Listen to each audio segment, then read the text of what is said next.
Lights, camera, innovative, action. Ken Blanchard once said, "None of us is as smart as all of us. Teamwork, teamwork, teamwork." As said before, and hashtag Event Proc is nothing without their super team working with them. Your teammates and mentors or TPOS are full of good ideas. Bouncing thoughts off each other is a great way to turn a good idea into a great idea. KPIT Sparkle commenced their journey with this small seed of thought, and we are already in the middle of the 7th edition. I welcome you all to this pleasant day. Thank you for joining us back and letting us expand our reach of audience and engagement.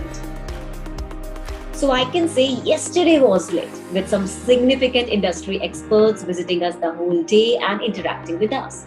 We had two talks regarding technovation followed by knowledge talks that ended with a pep talk. Today is going to be even pleasant with another set of edgy speakers with some interesting events. So hold your enthusiasm and without any further hesitation of time, let us begin with today's event. And now, ladies and gentlemen, it is my pleasure to invite Mr. Dinesh Jagdale, who is a current Joint Secretary in the MNRE, who previously worked for Innercon India Limited as DGM in marketing and with Crompton Greaves as a marketing executive in exports. It is wonderful to have among us an eminent personality who has lots of experience in this field. So now, I welcome you on stage, Mr. Dinesh Jagdale. Thanks, dear. Thank you. Dear students and faculty members, it's my pleasure to get connected with you through this very innovative KPIT Sparkle event focusing on mobility and energy for the future. I'm informed that KPIT Sparkle is one of the best students innovation annual event conducted by KPIT at pan-India level. This platform connects budding entrepreneurs to the incubation ecosystem to converge on the final objective of bringing innovative solutions to the common man. I'm extremely delighted to see the overwhelming response of more than 22,000 students who have registered from 950 colleges all across India and over 2,500 innovative ideas that have been submitted.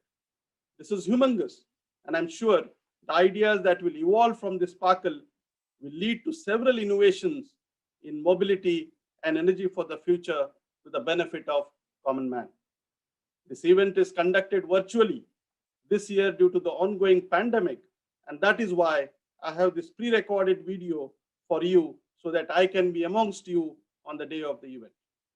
Dear students, as you all are aware, India has set up a target of 175 gigawatts of renewable energy capacity, including 100 gigawatt of solar energy, 10 gigawatt of bioenergy, 60 gigawatt from wind power, and 5 gigawatt from small hydro plants by the year 2022.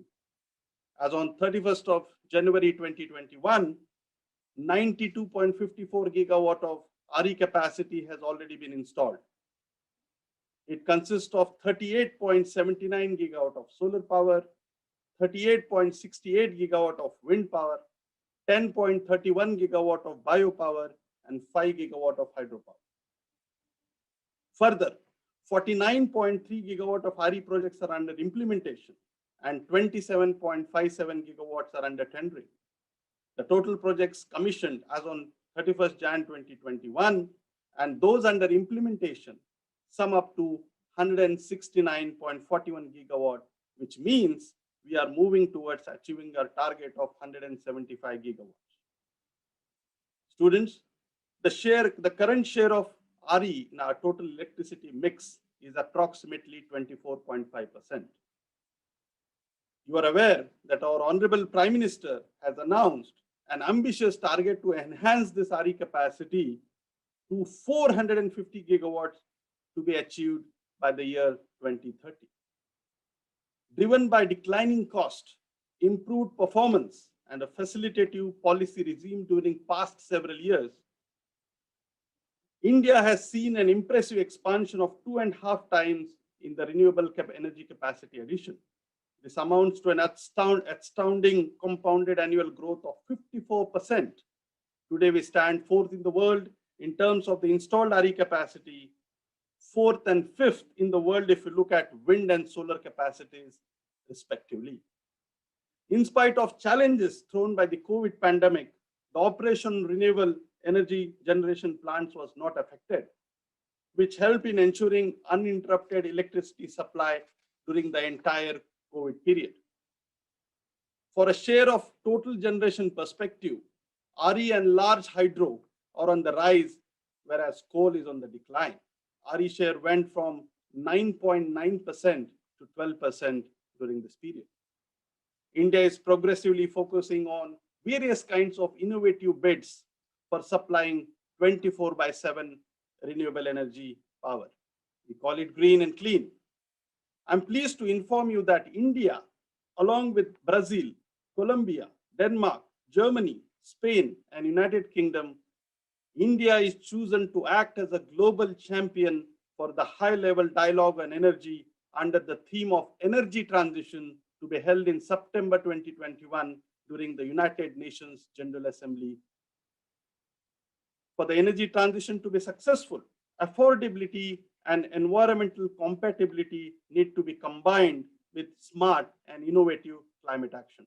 This means that fossil fuels we are currently using needs to be replaced by various kinds of clean and green alternative options.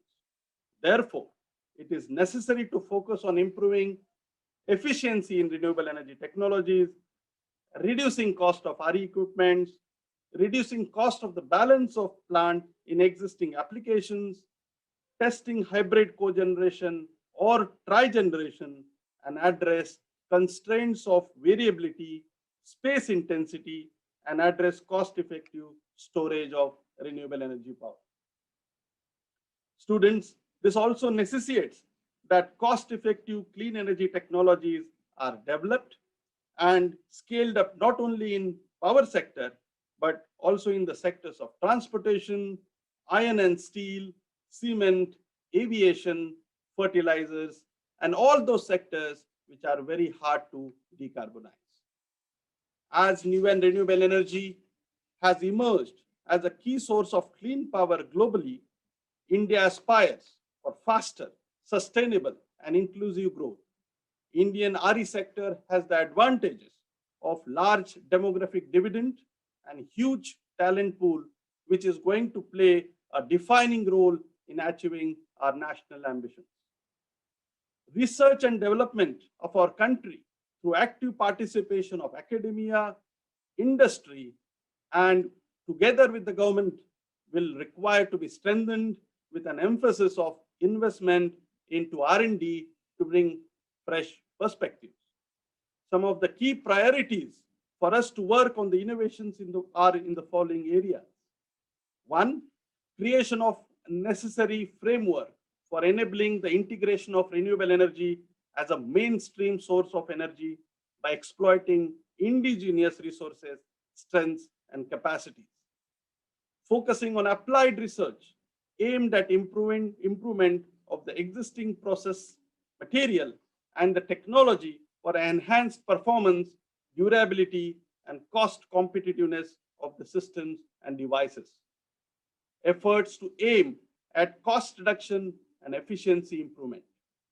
In photovoltaic solar, the focus has to develop indigenous high efficiency solar cells, develop solar cells from new age materials, producing silicon from sand, improving modules quality and reliability, development of standard designs for support structure of solar photovoltaic systems, materials, and fabrication technology for solar cells and modules. Obviously, we also need to work on inverters, power conditioning units, and all those units and equipments that are associated in completing a full-fledged solar PV park. Biogas or the compressed biogas has been supporting well to generate clean fuel for mobility through the biomass and waste to energy, waste resources. Development of efficient and cost-effective designs of biogas plants would be another priority for us. Development of multi-feedstock digesters, standardization of biogas slurry-based biofertilizers, biomanure upgradation, development of biogas purification systems, development of efficient biogas engine for power generation, and the list can go on. In wind, the thrust areas include wind turbine system designed for low wind areas, integration with the grid, offshore technology, and wind solar hybrid systems. Small hydropower, thrust areas include development of ultra low head turbines, generators, monitoring systems, pumped storage systems. We soon will be launching the National Hydrogen Mission. Thus, the sector will require focusing on production of hydrogen from various feedstocks, including biomass, technology for storage and development of efficient and cost-effective fuel cells for stationary and transport applications. My dear students and faculty members, Ministry has been providing support for centers for excellence, like the NCPRE at IIT Bombay, which is being actually a world-renowned center for solar photovoltaic, IIEST Kolkata for solar thin film technologies, CEPT University at Ahmedabad for solar passive infra architecture, and our National Institute of Solar Energy Gurgaon or Gurugram as a standard testing of test center for solar energy systems.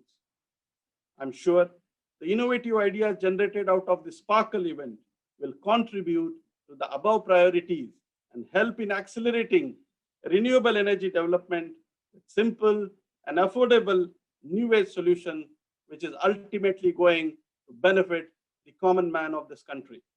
I wish you all the very best. Thank you. Thank you so much, sir, for gracing the stage with your kind words. So to begin with, we have one of the gems from KPIT, Dr. Manaswini Rath, who is a technology strategist and has worked for a good span in the organization to talk with us about autonomous driving technology that saves life. So please grace the stage, ma'am. Thanks for the introduction. Hi, my name is Dr. Manaswini Rath. I am the Vice President and Global Head for Autonomous Driving. I'm leading the whole business from delivery and business development, customer connect point of view. And today I'm excited to speak to you what is autonomous driving and how it saves our life and contributes largely in our life. So now I will request the organizers to share the screen, please. I'm talking today about autonomous driving, and most of you have heard about this almost on daily basis in social media, in newspaper, everywhere. And this query comes to everybody's mind that what is this autonomous driving? We all know it is a driverless vehicle. Finally, the car will drive on its own and there will not be driver.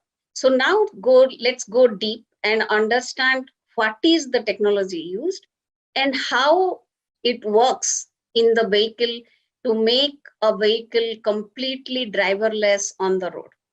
And what are those technology which saves our life? The content today, what I would like to cover is first, let's understand a little bit on these terminologies. There is ADAS, which is the first part of the autonomous driving, which is a driving assistance system. It provides assistance to the driver. And it goes up to completely autonomous where there is no driver in the loop. Then the second topic I will talk about is how the solutions, the technology, and what are the different aspects used and how it works.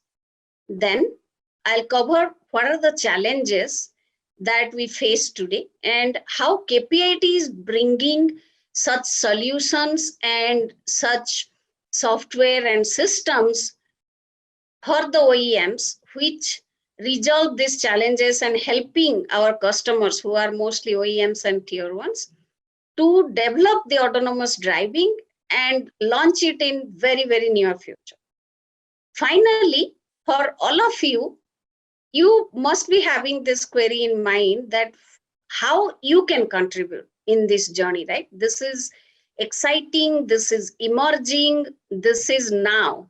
And you all want to contribute to this journey. So I'll just touch upon what is it that it means for you and how you can contribute.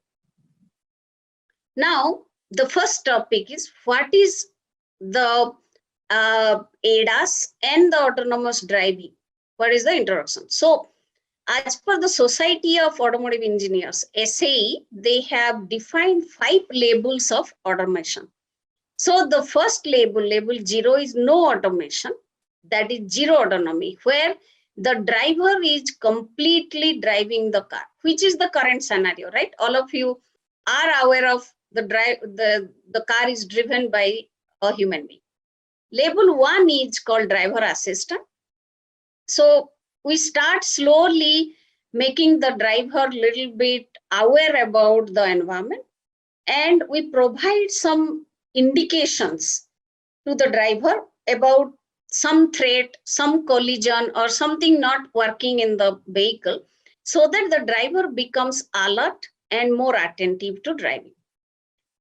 Second label, as we move little more towards autonomous, it is called partial autonomous or partial automation, where the vehicle, along with the system that we build, the automated function, do the acceleration, steering, but the driver will always be engaged with the steering, meaning he is fully attentive.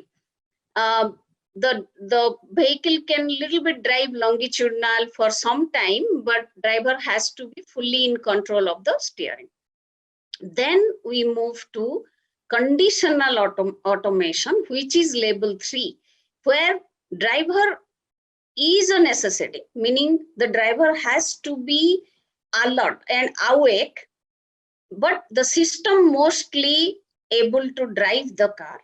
And as in when the system feels there is a need for the driver to take over, it will provide an indication and the driver has to take over and do the driving. That is the label 3. Label 4 is highly autonomous or high automation, where we do not want driver in the loop. And this is mostly applicable for highway driving, where it is high speed, but there is clear lane indication and there is not much traffic expected. So in this case, the vehicle can drive X amount of kilometers or X number of hours without driver intervention. The driver can be in the vehicle, but he can ultimately sleep or read book and things like that. And label 5 is full automation, where there is no driver in the loop, where there is no driver concept. There will not be any steering system or braking system like Aziz you see in the car today. It will be completely electronics, and almost the front seats will be rotated back, where it can be used as a conference seating, and the vehicle is completely driving from source to the destination. So these are the different autonomous labels, and this is what we are achieving from 0 until 5. If you might like to know what is the current situation where we stand. So now mostly label 2 systems are already in most of the vehicles in the roads, I mean in Europe and US. They are developing now label 2 plus, what we call slowly label 3 and label 4, which will be launched in few years. And label 5 is little far-fetched. And label 5 will be mostly done for urban scenario, for low speed but city driving. Now, what is the solution, right? How do we achieve this autonomous or autonomy labels? So there are majorly 3 components or 3 parts that I would like to cover. First and foremost is the sensors. So why sensors, right? So while you imagine you are a driver, you are driving a car, what are the sensors you use? What are the senses you use? You use your eyes for seeing the road, seeing the environment. You use your ears open to hear something, any horn or anything taking over or something. You also used your mind for perception and few other senses. So the sensors we use here are kind of replacing those senses that we use as a human driver. So the first thing is our eyes. We must see to do the driving. And that is why the first sensor which is used is camera. And there are multiple cameras you see in the layout, all the C's that you see. Multiple cameras are used across the vehicles, front, rear, side, in the mirror, outside the mirror, and so on and so forth. Now, to replace the hearing part and all, we use a sensor called radar, which kind of works on the acoustics, and that is how the basic principles. Now, the camera and radar may not be sufficient to work in very worst weather conditions, right? Suppose there is too much of fog, there is darkness, there is sun glaring and things like that. A normal camera fails. So there is another technology called LiDAR, which kind of used light as a source. And that has the success of penetrating through this bad weather and bad environment conditions as well. And there are some ultrasonics, which is used for short distance sensing. So this first is the set of sensors. The second is the ECU, which is the picture in the below, which is the computing platform, what we call. So there are multi-core, multi-processor computing platforms where we run all the autonomous software. Then the most important is the right side part. And I must tell you that in this whole autonomous driving solution, the software is almost more than 80-85% of the whole system. So right side, what you are seeing is a stack of software starting from OS up to the application for both driving as well as parking applications. And these are the different software components which runs on the computing platform. And these software use the sensor data as input to take the decision and do the autonomous driving. Now, what are the challenges in this? So the most critical challenge is how do you do the verification and validation of this system? Because you cannot just go and test it on the road, and if it doesn't work, then it will kill people on the road. So that is why it is not easy to test them. We have to test them on a simulation environment in the laboratory. And that is one of the most complex area. Then homologation is a certification requirement that is also not clear and evolving. So that is another challenge. Third is the maturity of the software, right? It has to be done full, thorough and tested so that it really works without failing. So that is the maturity, which takes long time. Then there is a safety into picture, because these are very safety critical systems. Why so? Because if it fails, it can cause death. And that is why it's a safety critical system. And how to make the system 100% safety compliant is the challenge here. With that, what is needed as a software developer from you, right, to mitigate all these challenges? And those are the software that you develop for autonomous has to be absolutely zero defect. And to make it zero defect, what is needed is a best coding that you can do. And coding expertise is the key in all this.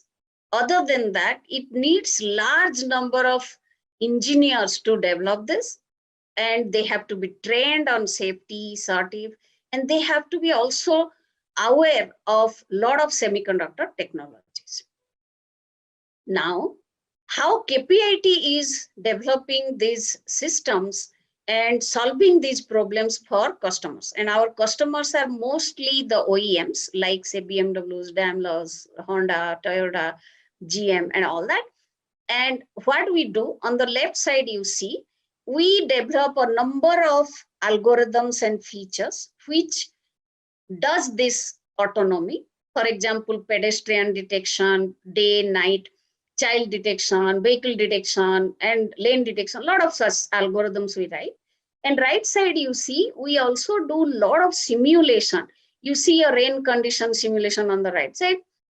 So this is how we create a lot of scenarios and assets to do the validation of this autonomous system in the laboratory, so that when this software and system is installed in a car, they are defect free and they works on all conditions. That is the idea. So more than these two that I'm showing, we also do middleware. We do a lot of system integration, software integration, fine tuning of the sensor. So as KPIT, we are providing end-to-end solution for this ADAS and autonomous. And we work as a partner to our customers to develop this. It takes 3 to 4 years for one model year program to develop entire autonomous system. And we are partner to all our customers to develop this. Now, the last part that I want to touch is what is it for all of you who are listening to me today. So for the most need for this whole autonomous journey is good developers, what we call. And what is that I mean by developer? Meaning coding. But the way the coding has to be done for these safety critical systems are most important. So these are the 5 very key aspects that one must do to do the proper coding for the autonomous driving development. So the first is you must focus on iterative design, and you should learn how to do the proper design before you jump into coding. Then is design guidelines. There are standard guidelines and you all have to follow the guidelines there. Then coding. While coding, most of us forget what is the best practices to follow in the coding. And in the safety critical software development, that is the first and foremost thing, that you must follow all the guidelines like MISRA, like style guidelines. There are some customer specific, there are some KPIT specific guidelines. Everybody must follow. Finally, last 2 are testing and testing.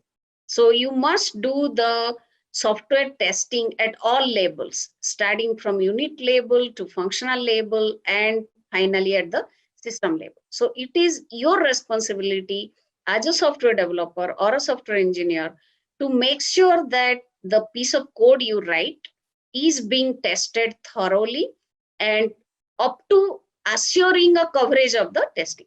So these are the 5 blocks. And this is what is really mean to you if you want to contribute towards making the autonomous driving and ADAS a success. Tomorrow you want to see the vehicles driving on its own and you enjoy being on board on the vehicle. Then for you, you have to go to the path of a developer and follow these paths and do the best coding possible. And then we will be able to make the autonomous driving a success very soon. With that, I will stop this session and I thank you all for patient listening. Thank you so much for giving us such a wonderful start.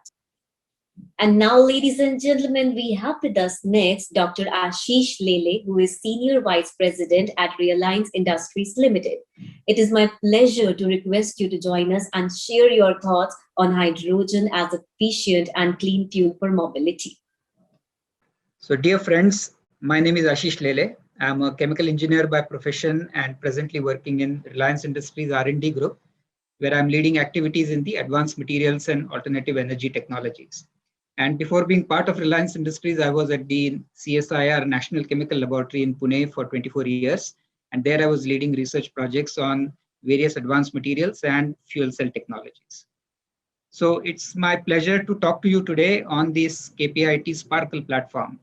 I've been involved with Sparkle since its inception, and it is absolutely amazing to see how this competition has grown, has matured, and has sustained for so many years.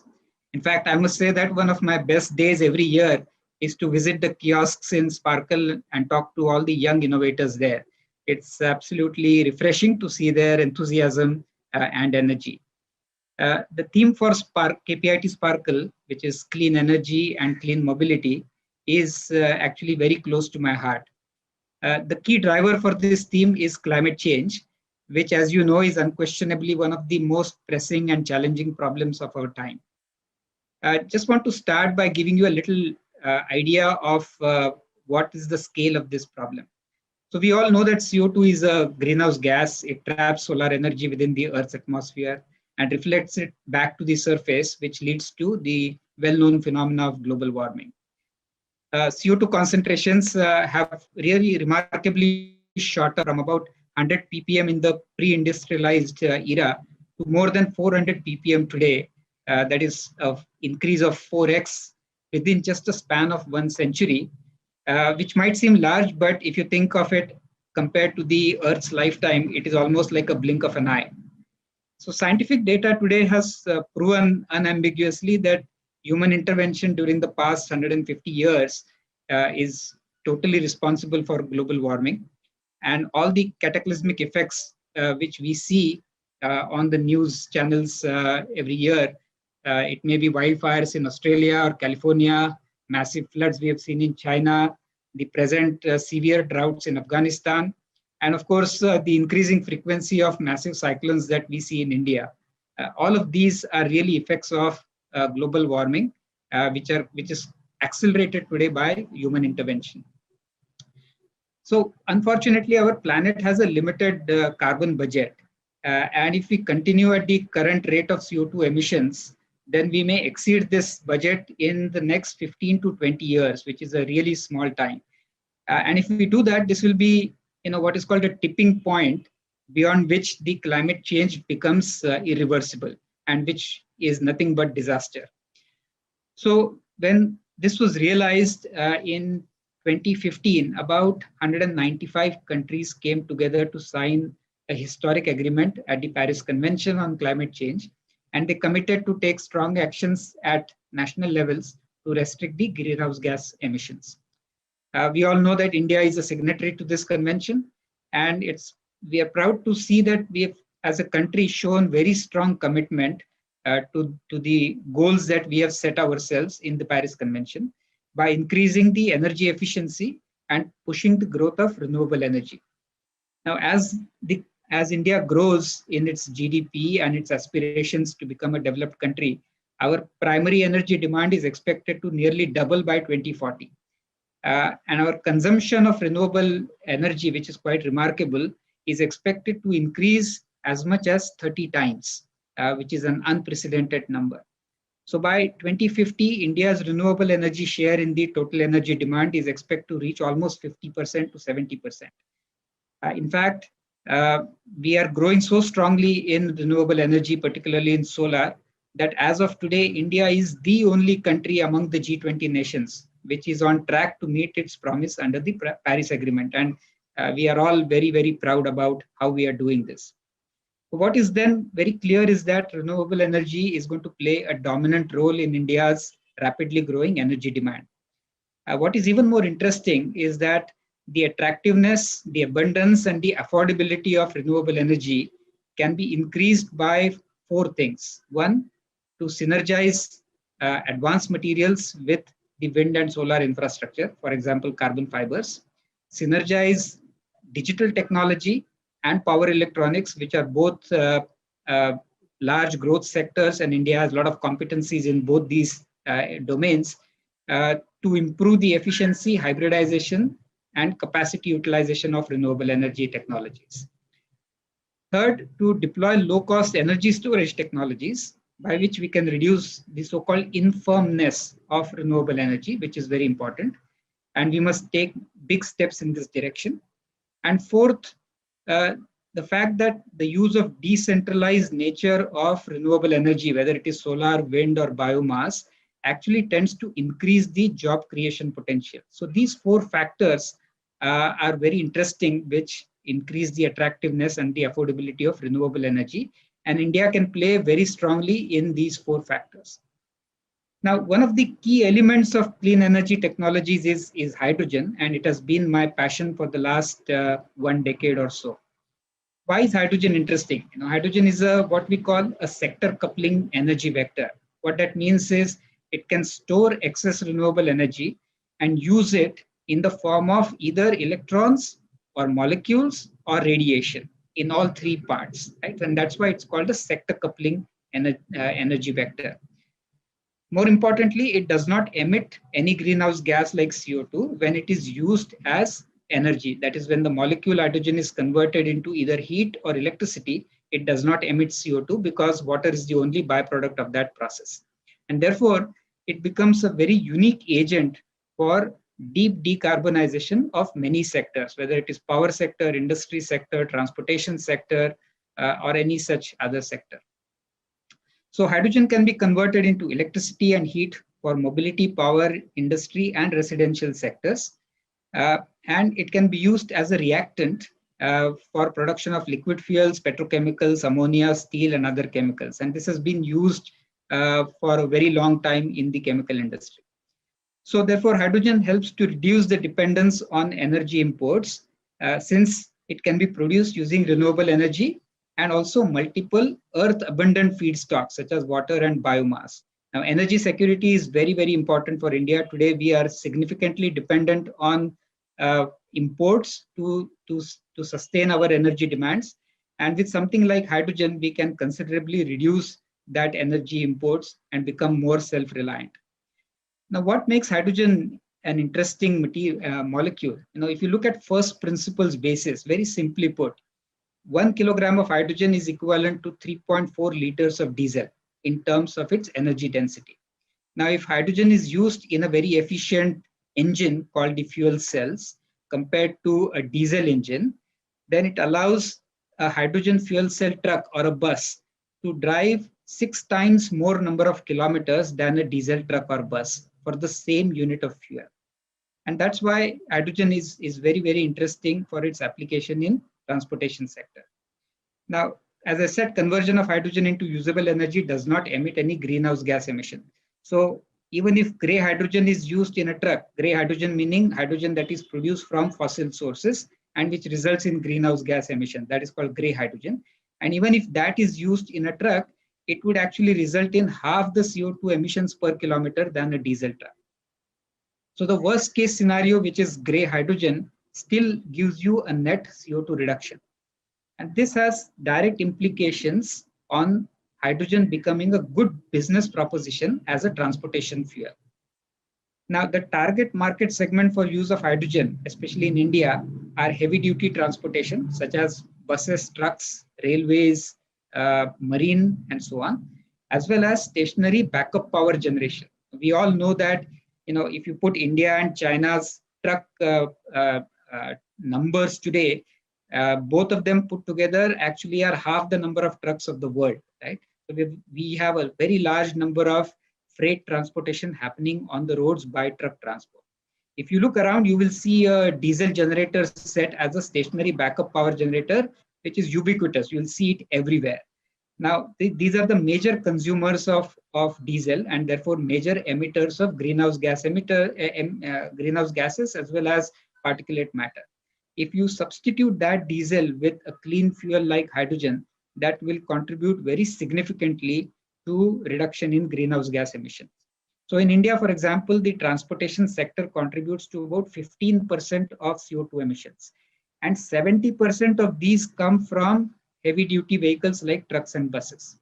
So, if I, for example, take this 6 million tons of diesel, which is sold in India's heavy duty transportation sector today, if I displace it by 1 million ton of hydrogen, remember this 6:1 ratio, and even if I use just gray hydrogen, it will still cause a net CO2 abatement of about 2 million tons. And if that hydrogen is actually produced from water and renewable energy, it can cause as much as 12 million tons of CO2 reduction. And this is the significant potential of using hydrogen in the transportation sector. Therefore, there is a huge interest which is growing worldwide in the area of hydrogen, and particularly its use in mobility, in power sector, and in heat sector. In the recent past, India has taken its first steps in this direction. Government has announced many important pilot programs. It has created a hydrogen mission roadmap document.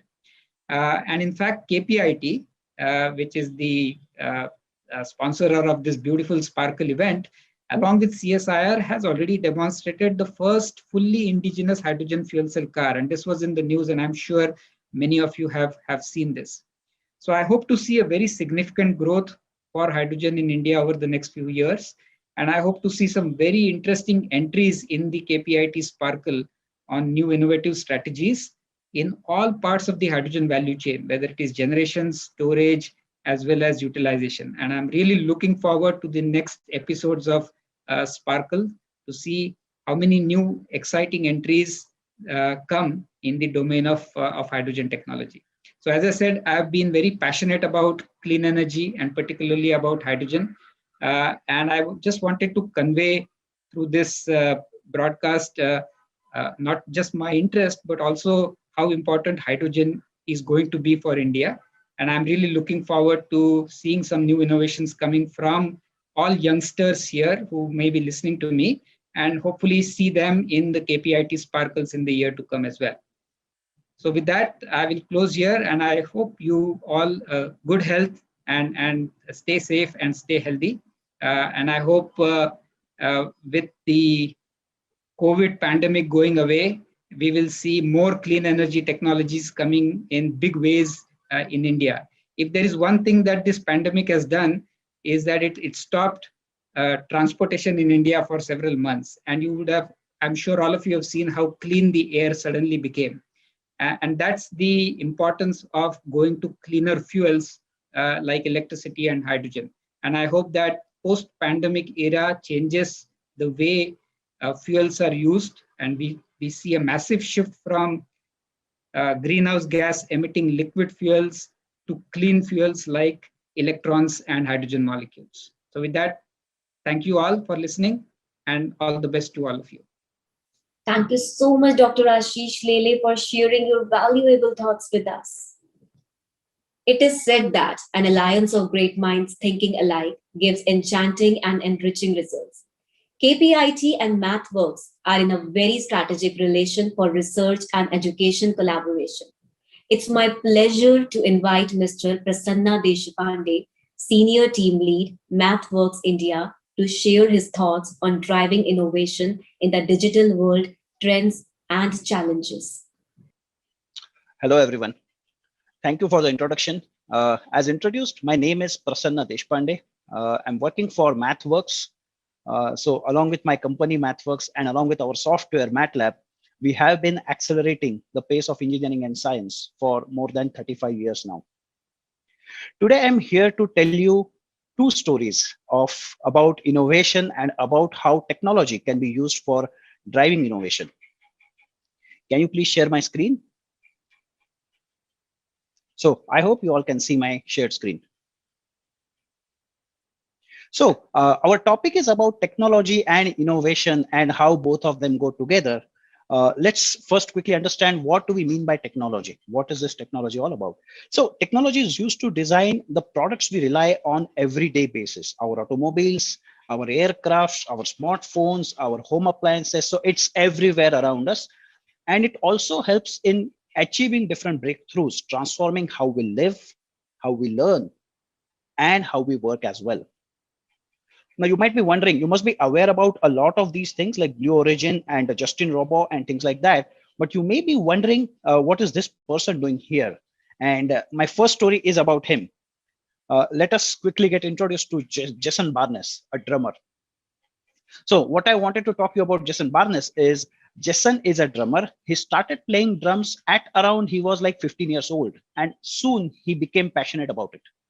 Unfortunately, he met an accident at around when he was about 22 years old, and his right arm had to be amputated.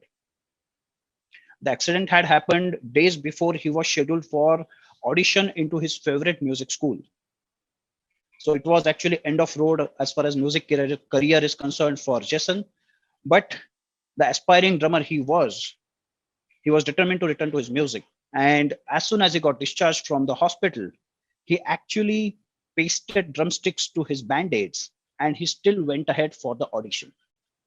Well, he did not get selected that year, but it helped him into emotional recovery. When your hand is amputated, it's not just physical, but emotionally also you get affected. But this particular thing helped him with his emotional recovery. So what he did throughout the next year is he designed himself. He designed a drummer, a spring-loaded drummer. He attached it to his amputated hand, and next year he went back to the audition and he got selected into his favorite music institute. The story actually begins there. Once he went there, because of his passion, by word of mouth publicity, he got introduced to a specific institute, Georgia Tech Music Technology Department. And that is where the department and a very renowned professor from the department helped him design a professional drum set for attaching as an attachment to his amputated hand. Georgia Tech, this person helped him design not just one, but 2 drumsticks. Let us understand a little more. So Jason Barnes is all over the internet. You can find the original story that I'm telling you on MathWorks website, as well as you can find a lot of videos of Jason because he holds a record for Guinness Book of World Records as well.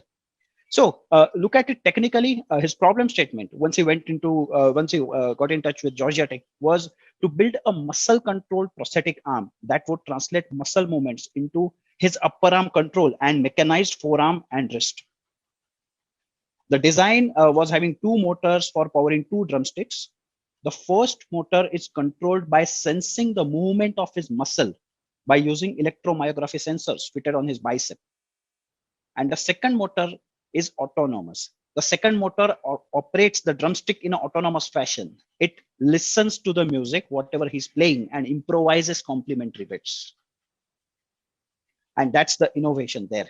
So the technologies used for developing this are basically, they invested a lot in the electromechanical design of the robot. They really needed a reliable robot design.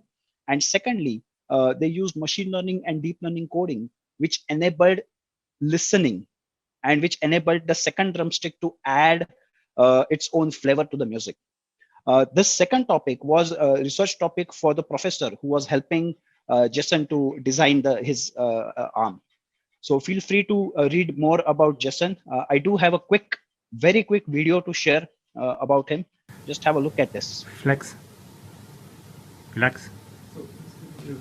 The way they are testing Flex. the arm.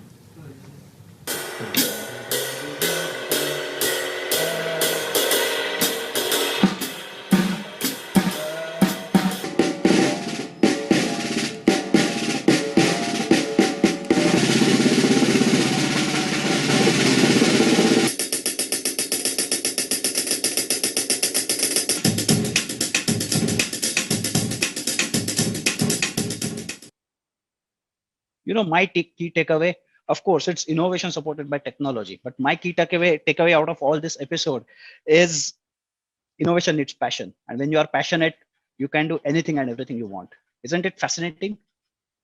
Let us move on to the second story. It is about fighting childhood pneumonia. Pneumonia was #1 cause of death among children under 5 back in 2016. It has caused a lot of deaths, and as per the graphic shared by UNICEF, you can find that worst affected parts are in Africa, where a lot of them are remote parts. If you really look at why so many deaths, treatment is available. So that is not a challenge. Like we have gone through recent pandemic where treatments were itself not available. That is not a problem for pneumonia. The treatments are available, but misdiagnosis is the challenge. To focus on Africa's part, their main challenges, they have very less doctors, especially in those remote areas. And secondly, the symptoms of pneumonia are very similar to symptoms of malaria. And that is where it was causing a lot of deaths to them. Now, what happened is 3 local fresh engineering graduates, once they graduated, they understood the problem and they set out to solve this medical problem. Now, what was the solution to this?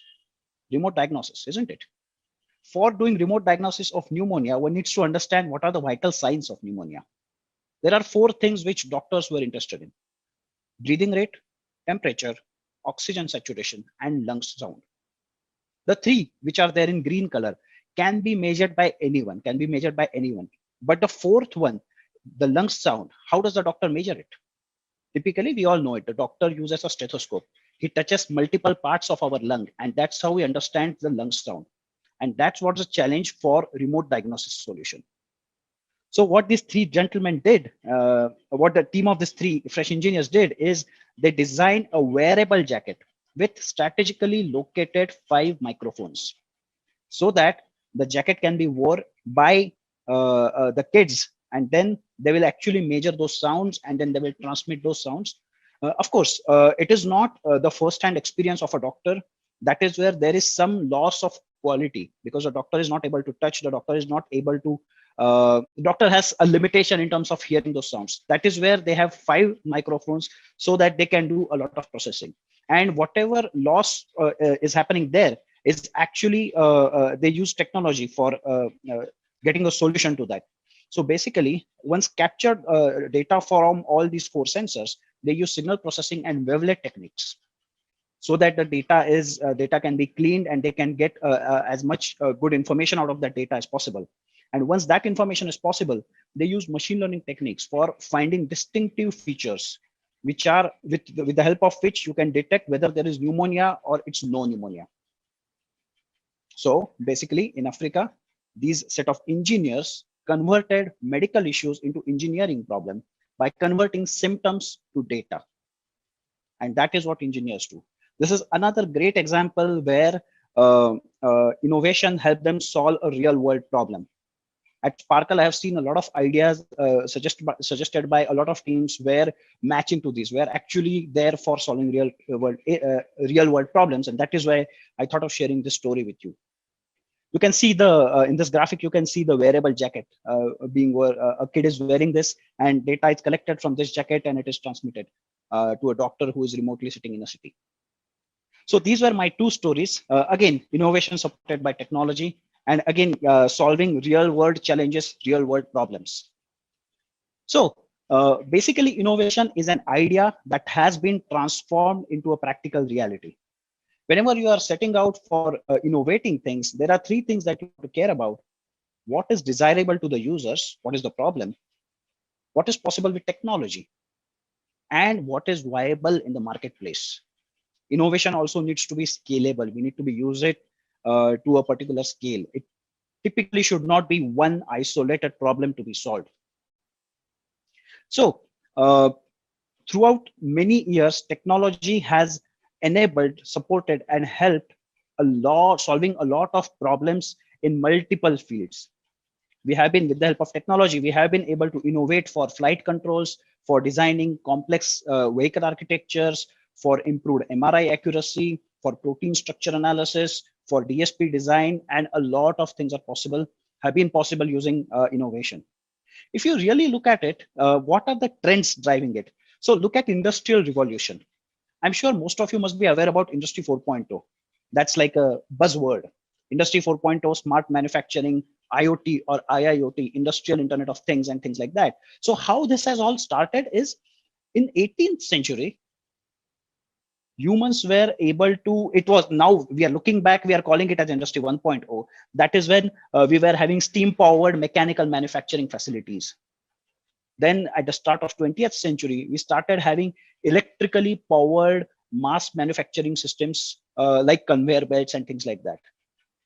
Then during 1970s approximately, we started using electronics and IT, a little bit of IT for designing systems like PLC systems, and automation started in 1970s. And today, we all know that all our manufacturing systems are striving hard towards cyber physical systems. All the sensors, everything is connected to internet. A lot of things are happening, digital twins, smart manufacturing, and that's all. That is what we call it as Industry 4.0. So what are the major components of Industry 4.0? Now that we have looked at it historically, what has grown heavily is now we are getting a lot of data. We are handling big data, and there is a lot of software in the systems in general as well. Let us park this aside for a moment and let's go to the automobile industry. If you really look at brief history of automobile industry, Approximately around 1885, first commercial gas car was invented by Benz. Approximately 100 years after that, electronics entered into the automotive industry. General Motors came up with first electronic control unit in 1981. And today, we have about 70 to 80 functionalities controlled with the help of electronics and software in the cars that we drive today. So the first digital transformation in the automobile industry was about embedded controls in everything. And it was facilitated by having more electronic controls. That means more software, because electronics is controlled with the help of software and with the help of data analysis and engine calibration. The mechanized engine are recently first, what happened first is mechanized engines became electronically controlled engines. That's why I'm calling out for engine calibration. So that's about first digital transformation in automobile industry. And the second digital transformation in automobile industry is about, now we call it a software defined vehicle. I'm sure you all know these trends. Many of you have done multiple projects and innovations in these fields: vehicle electrification, automated driving, and data analysis. And if you see, again, what are the trends driving this? It's all about vehicle electrification is software complexity, isn't it? Why is Tesla becoming so successful in doing, or why is Ather Energy becoming so successful? Yesterday only, I was listening to Swapnil Jain from Ather Energy, and he was saying that it's about reducing cost, but it's also about giving more and more features. That language sounded to me like I will give an update, like my Android phone gets an update and I get new feature. It sounded to me like that. Isn't that more in the software and electrification industry? Everything is controlled electrically. And also for automated driving, for data, we do have a lot of new technologies called as deep learning, machine learning. We are also calling it as artificial intelligence. It all requires us to handle data. So again, to go back, what are the technology enablers for automobile industry? They are also big data and growing software complexity. Now, if you go back and quickly revisit our two stories that we discussed today. The music story, Jason Barnes.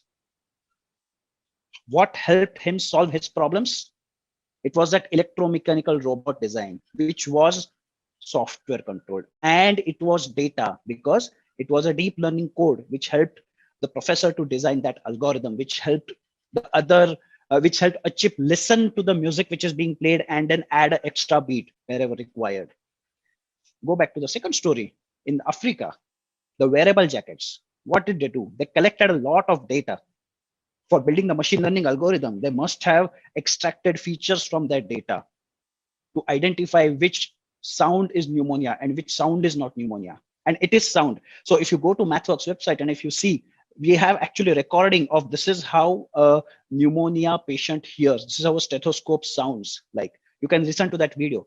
So basically, it's all about data and it's all about growing software complexity. So the two innovation mega trends are, one is big data. That's the challenge there is handling data. And what are the technology enablers or solutions today? Artificial intelligence, deep learning, machine learning, and connectivity to the cloud computing. It's a very important thing. Second challenge is software complexity. What are the ways to handle software complexity? Model-based design. So basically, what do you mean by model-based design? So design your systems by building models, by simulating systems, by bringing together different simulations, by automatically generating codes for your systems. There is such a vast amount of software that it is practically not possible to write everything manually and test everything manually. That is where machine generated code generation, automatic code generation comes into picture. This all is called as virtual prototyping. Instead of building physical prototyping, let's not call instead of, before building physical prototypes, how about building virtual prototype, test them thoroughly, and then build the first physical prototype, which is probably first time right prototype. The third thing, it's not really an enabler, but then what is really required for achieving these is revolution in engineering education. We need to enable the next generation engineers for facing these challenges. So that's where we need to teach them, or you need to learn it yourself, about these challenges and about these solutions. Engineering fundamentals are at the base, are at the fundamental level for all these things.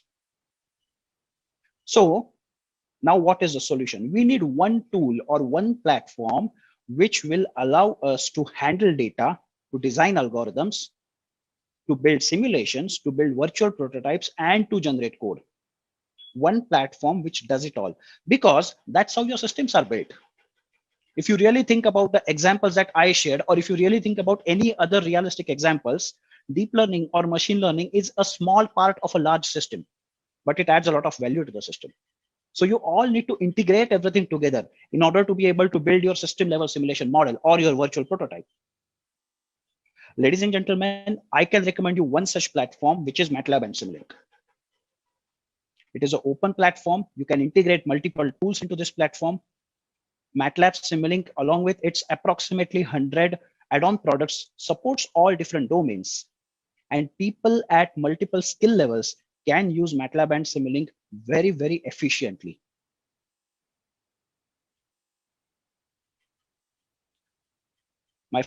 My dear friends, I'm working for this company, MathWorks, for almost 10 years now. We are a leading developer of mathematical computing software for engineers and scientists called as MATLAB. And MathWorks has been supporting innovation in multiple industries for more than 35 years. These are just some of the examples. If you really look at the tagline of MathWorks, I'm just bringing it like third time in my presentation, accelerating the pace of engineering and science. It is not possible without supporting innovation. Then the question is, how is MathWorks supporting KPIT for the Sparkle Innovation Event? Let me quickly tell you more about it.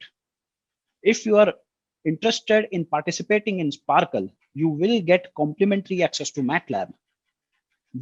This year, we did it slightly late, but we conducted 2 workshops. So we will be conducting more and more workshops.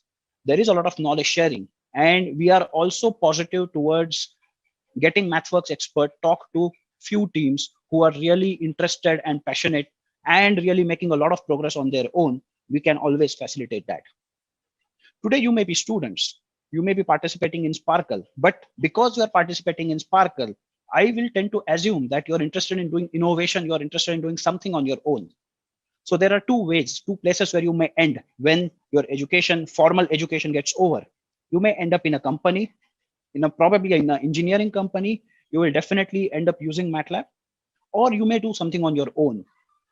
While you are students, if you do not have access to MATLAB at your college, you can certainly inquire or let your professors know that there is an offering from MathWorks called as campus-wide license, wherein you get access to all MATLAB and Simulink products, online and offline, and you get access on all your devices. It's all pervasive, right? So you can install MATLAB on your computer, as well as on your laptop, as well as on your mobile phone and all your devices. So it's possible with the help of campus-wide license. If you do not have one, feel free to get in touch with me, and I can get you in touch with whoever is the right team in MathWorks. Once you graduate out of your college, and if you're starting your own company, you may get associated with the incubator or with the accelerator. So that is where, if the accelerator is having an agreement with MathWorks, and which is what we are also looking forward to get into MOU with multiple accelerators, you again get complimentary access to MATLAB for 1 year. Now, why is that required? Because when you're starting a new company, when you're incubating, you may not have funds. And that is where you need access to technology. And that's what we are enabling. Again, in this phase also, you do have access to the MathWorks trainings, MathWorks tech support, and everything is there. Once you become a startup company, again, we have some criteria for getting benefits for the startup companies. But once you become a startup company, again, you get discounted access to MATLAB for quite some time. And that is where MathWorks definitely helps you as an ecosystem to do innovation, to start building your own innovation. Some of the beneficiaries of this are, if you know a company called as Tesla, which is there in the US. And if you know another company called as Ather Energy, which is there in India. So Ather Energy was a part of startup programs at MathWorks initially. Now they have grown big. They are not startups, but they are proudly using MATLAB Simulink for doing what they do. And we also take pride in talking about them.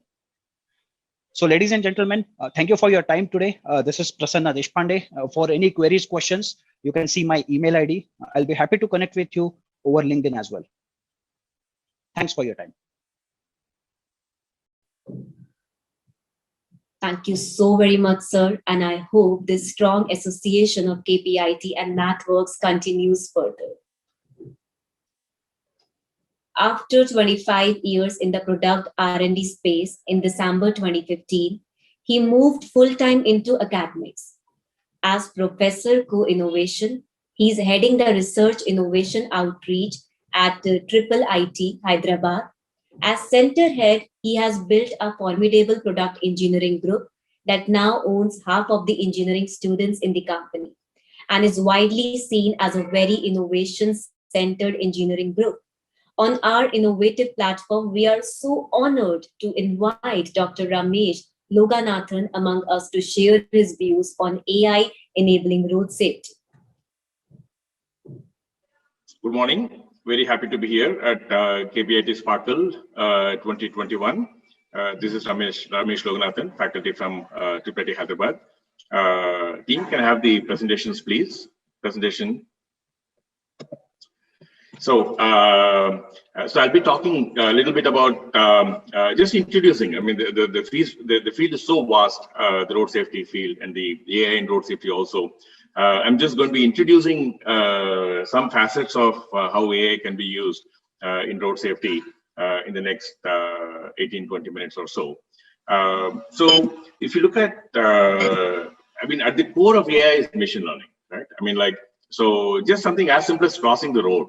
I mean, we look at AI in terms of, like, say, recognizing cats and dogs and like recognizing different things and such, right? That's how we normally look at AI, but AI is much more deeper than that. I mean, very nuanced as well. If you look at, like, and the whole machine learning, which is at the core of AI, is essentially how humans learn. It's modeled on how humans learn. If you look at how we cross road, when we were much younger, or the first time we were in a large city, many of us might be coming from cities there or towns where there's not much traffic. When you come to a large city, imagine crossing the road, right? I mean, we will fumble because it's just new to us. We don't know what is okay, what is not okay. We don't know where to cross the road. We might cross the road somewhere and go back, and then somebody might tell, no, you just go little ahead. There's a pedestrian crossing with lane markings, right? And we learn that, okay, where there's lane marking, pedestrian crossing marking, that's where we should cross. We may see dividers. Sometimes we might actually gone to the middle of the road and realize that there's a divider in the middle. You can't cross. You have to go back. Right? Then you learn to look for gaps in the median before you can cut across the road if it's a road with a median. When you get into the traffic itself, first time when you get in, somebody might have screamed at you or somebody might have honked at you, and you realize that, like, it takes some time to calibrate the traffic, calibrate the speed, right? And then, but very quickly and very subconsciously, we learn this. And then, like, and after a while, it becomes almost like a automatic process when you cross the road. When you come, as you're coming to the road, you look for the traffic. You may slow down a little bit.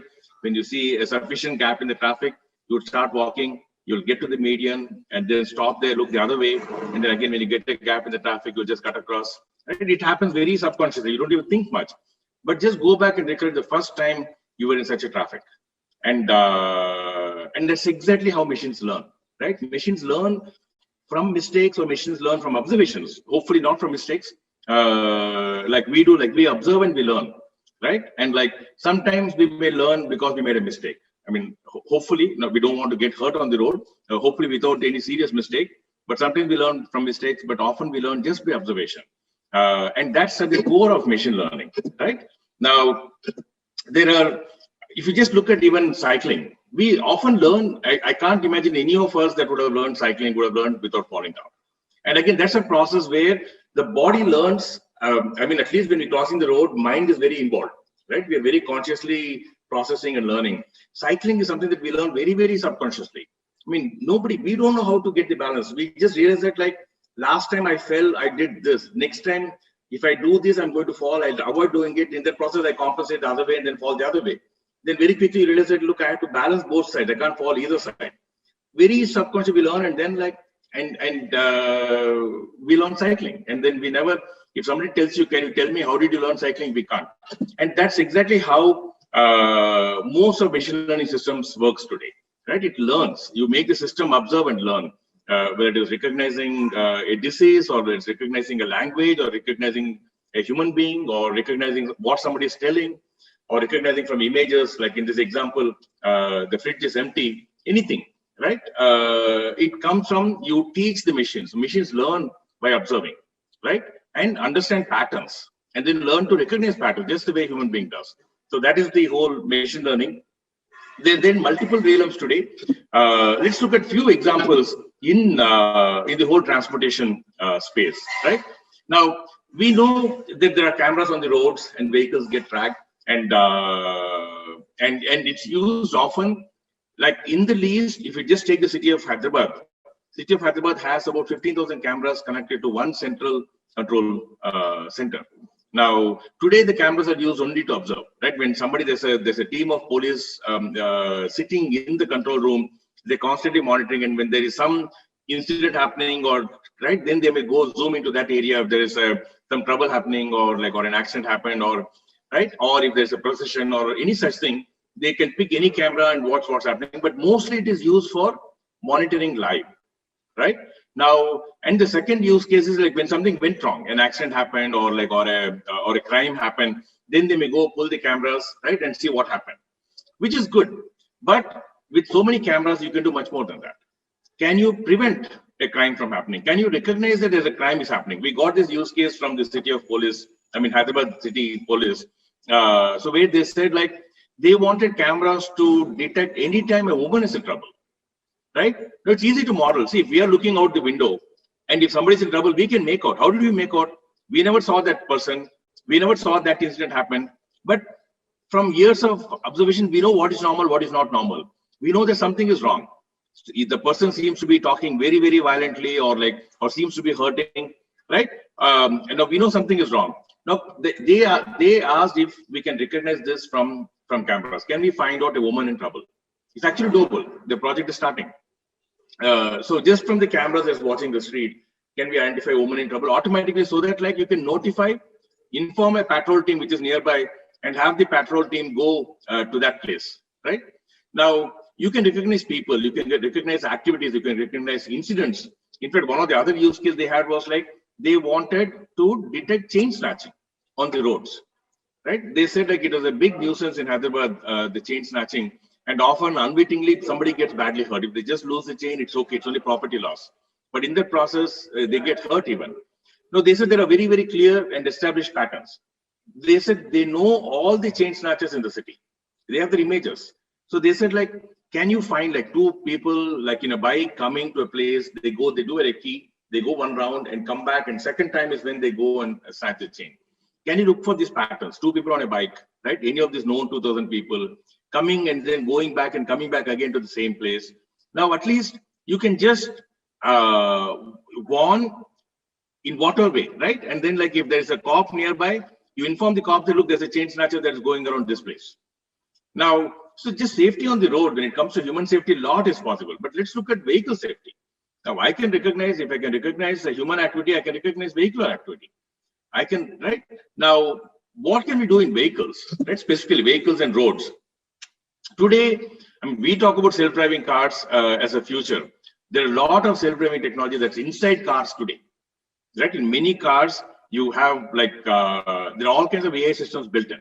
Right? Just a simple, very, very low form of AI. It's not a major intelligence into it. Just the beeps, right? When you back up your car, we have a sensor and it's beeping. That's a very, very rudimentary form of intelligence in the car. Right? Now you take a step further. It can detect which side there is an obstruction. Now, if there is obstruction on my right side, right, and I'm going straight, I'm going forward, then the obstruction on the back side doesn't matter. I'm backing up straight. The obstruction on the right side corners don't matter, right or left side corners. Only any obstruction right behind the car matters. But if I turn the wheel, right, and I'm likely to go towards my right side corner, then the obstruction right side corner matters. So this intelligence to the little bit to the next level, right? It's not just beeping if there's something within range, right? It is about being able to figure out what is happening and according contextually recognize, right? The same obstruction in my right side corner, behind the right side corner, when I'm driving forward or backward, it is not an issue. Only when I'm trying to go backward and turn, it's an issue, right? Now, these are there in many cars today. Basic form of intelligence there in many cars. Many cars are parking assist, right? If you look at in many cars, you will see as you're trying to park, it puts those lane markings, right, on the screen.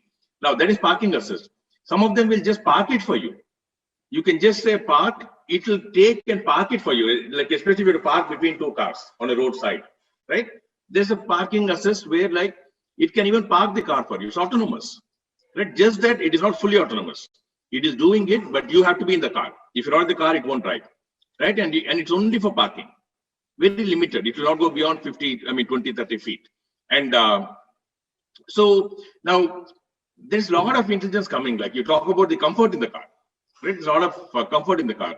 There are like warning. It can detect different kinds. It can detect that, like automatically detect there's rain and the wipers come on, right? These are very basic forms of intelligence, right? Nothing very fancy. But soon, like the parking assist and others, there's a lot of collision avoidance solutions are coming up now, right? So the intelligence in the cars is increasing almost every year, and it's not just in expensive cars anymore. Even in like very, very kind of moderately priced cars, there's fair amount of intelligence that's getting into the cars. Now, safe driving is something that there are solutions. Both many cars have it inside the car itself, and others there are add-on features. I can put add-on like solution in the car, which can detect any kind of unsafe driving on the driver's part, like on the phone or like looking distracted, drowsiness. There was a large research project in IEEE some years back, which was using an eye tracker camera that's placed in the car, looking at the eye, can detect drowsiness before you fall asleep. Right? There are patterns, like when you feel sleepy, it's not like one split second you're sleeping. You feel drowsy for some time, like it builds over a few minutes, right? Or several seconds in the least, but often several minutes before you actually fall asleep. Now, this was to detect drowsiness. This was a project for truck drivers, where the eye tracking camera that is there, which can kind of have a very, very good view of the eye. It can, the project was to model drowsiness in truck drivers, right? Now, the study was much more than that. A related part of the study also was like cameras facing the road and the drivers together, right?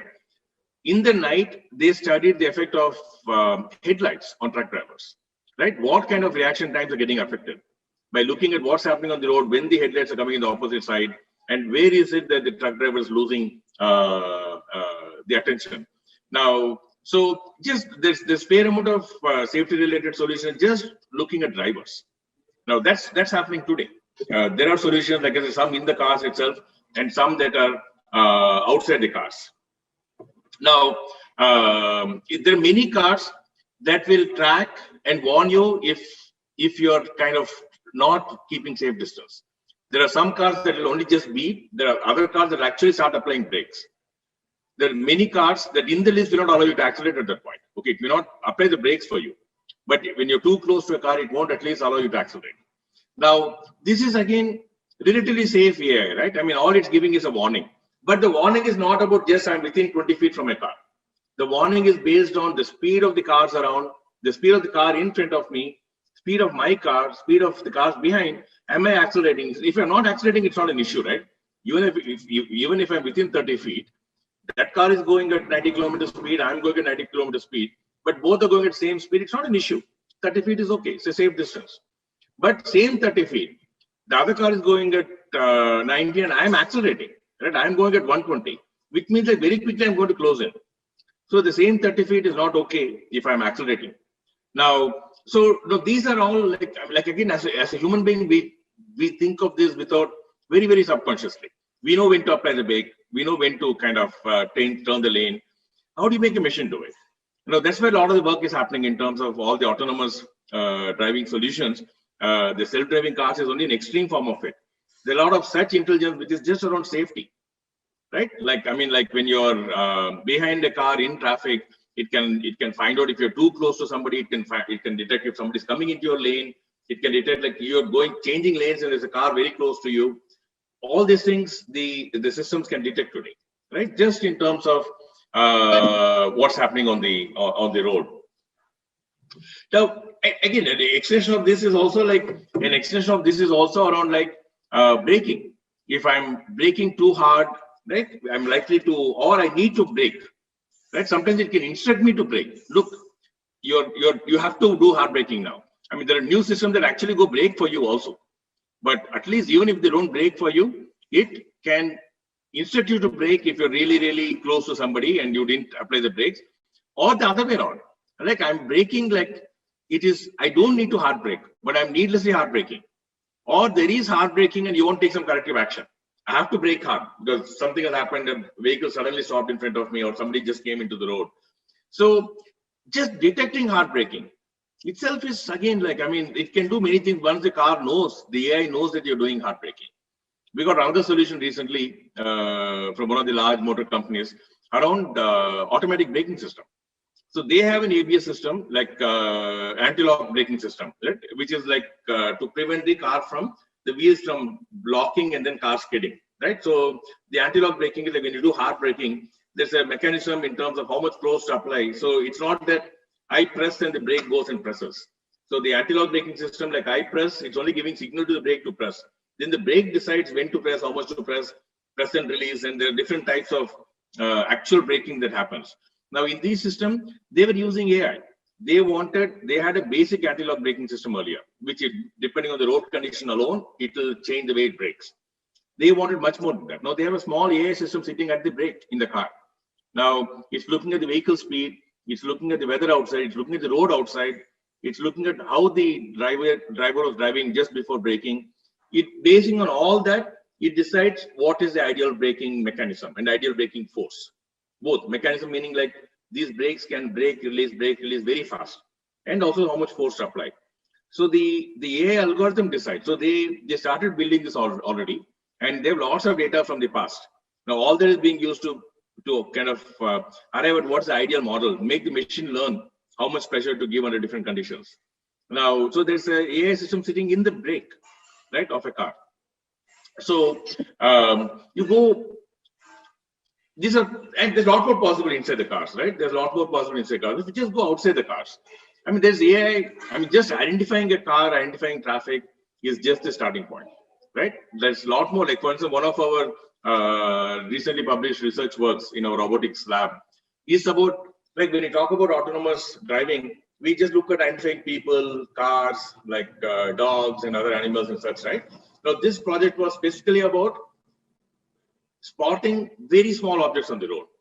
Now, very small objects can be a nail, can be like a very small animal, maybe a rat or a squirrel or something, right? Now, that's equally like important when you drive. And most autonomous driving solutions, we're not looking at those very small objects. So this whole project and the publication got a very good publication, was models to identify very small objects on the road, right? From a camera inside the car, identify very small objects on the road. So the whole what you look for outside, like is I mean the innumerable possibilities. Like one thing that's already come, some countries have it deployed. Some have it deployed using sensors on the roads, highways. Like when you go on a highway, the traffic and the driving can get very monotonous because the whole traffic is going at like a fixed speed, 80 kilometer speed, 90 kilometer speed, and you're doing this for hours, right? You're going intercity driving. And often you can just get like little bored and distracted. Now, and then you might veer. And at that speed, if you get in somebody else's lane, it's a very bad accident. Now, so there are solutions just to prevent when vehicles from veering lanes, right? Getting into another lane. Now, there are high-tech solutions which have lane markings. There are sensors on the lane and there are sensors in the car. There are low-tech solutions which use just a camera. Right, because sensors on the lane is not easy. Like imagine it's some few thousand kilometers highway and several highways. It's not easy to put the lane marking in all those highways. Now, I mean, putting the lane sensors in all those highways. There are solutions which depend only on my car. Right, I have a camera in the car. The camera is detecting lanes, right? And the algorithm is detecting if I'm veering. I can't control others, right? I can't stop others from coming in. But my car, at least, if I'm veering, I will get a notification. I'll get an alarm inside the car saying like, watch out, you're veering lanes. Now, but if it is outside, there are solutions. There are some highways where you can completely drive semi-autonomous. You get into the highway, right? And you say, okay, like I'm going to be now autonomous. Now, all the cars are kind of driving autonomously. There are some highways. They're being envisioned right now and they're being piloted where the cars will have a certain system. They talk to each other. And like they can make sure like they're all going at a certain speed. It's like an escalator, right? When we get on an escalator, all of us are moving at the same speed. The whole highway becomes like an escalator where each car is moving at the same speed. So Collision avoidance is one of the most common, right? I mean, there are systems that are inside the car, the system outside the car. And when you have a 360-degree sensors, right? We're not talking about a simple sensor where it just says like there's something 10 feet, 3 feet from the sensor. We're talking more sophisticated sensor. So the whole thing about the sophisticated sensors, which are using lidars and cameras and such, is to identify every obstruction is not an obstruction, right? Like I mentioned some time back. In the corner, if I'm driving, one corner is okay, the other corner is not okay, right? If there's opposite traffic, that corner is not okay. Somebody driving in the same direction as me in the right side corner is okay, right? Now, if I'm driving or left side corner also is okay if I'm driving and I'm not changing lane. When I'm changing the lane, if I'm trying to change lane to the right side, then the one on the right side corner is a serious problem for me. I need to know who is there. So that becomes a unsafe corner right now. But if I'm driving straight, the same corner, there's a vehicle that is safe corner because I'm not going to come in their way. Now, this smartness, right, the collision avoidance is very high. There are solutions today that can detect these road signages, right? When the speed, like in often highways, the highways have a certain speed. When it comes to a small town or a village, the speed gets reduced, right? Now, there are solutions that can automatically detect road speeds, and then will tell you if you're going above the road speed. So you might have thought like I'm driving on the highway, so it is like 90 km speed. And then suddenly I went into a village and the speed got reduced to 60. There are solutions that can detect the change in speed limit on the road and warn you. Just give a soft warning before, and then once, if you haven't slowed down, it can give you kind of beeps and hard warning. So there are many such solutions which are kind of looking at what's around you in the vehicle. Now, cameras on the roads, right? Cameras on the roads are now becoming, like I said, Hyderabad has 50,000 cameras connected to the central control room. There are a few lakh cameras that are not connected to the control room. But even those that are connected to the control room, and those cameras will only increase. Now, there are a lot of solutions possible using those cameras, road safety related solutions. Like you must have heard of solutions where like the challans come automatically if you cross a red light. Now, today, challans can be possible for all kinds of things. It can be possible for somebody not wearing a mask, somebody driving without a helmet, somebody driving triples, driving in the wrong side, rash driving. All of this can happen just using cameras either on a police vehicle or cameras on the road. And the algorithms can detect. That is possible today, and there's more work happening on those lines. But that much is possible even today to detect different types of unsafe driving on the roads. Now, we have one very interesting project that's going on right now here in Hyderabad, IIIT along with Intel. So this is a project trying to model what causes road accidents, right? It's not about preventing or avoiding or like, right? That's another dimension. This one is to try to explain what causes road accidents. So there's a very, very kind of sophisticated anti-collision warning device. It's an Israeli company that is Intel acquired. So we are fitting buses with the anti-collision warning device, camera facing the driver and a camera facing the road. Now, we are trying to model every time a collision warning comes. What are the factors leading to the collision warning? Is it the driver? Is it the driver's attention? Is it the road? Is it the traffic? Is it the road condition? Is it pedestrians? Is it hawkers, like vendors on the side? Is it bad lighting? We don't know. Now, this whole project is to model every time a collision warning occurs. This collision warning is like collision didn't happen, but it's a near collision situation, right? If the collision warning was not there, the accident might have happened. If the collision warning is just a beep, it just immediately alerts the driver, and the driver kind of at least has a couple of seconds to react before something can go wrong. Something will go wrong. Now, so that is the project we've started. We're working with the state government, and at the end of it, we'll be publishing in another 5-6 months.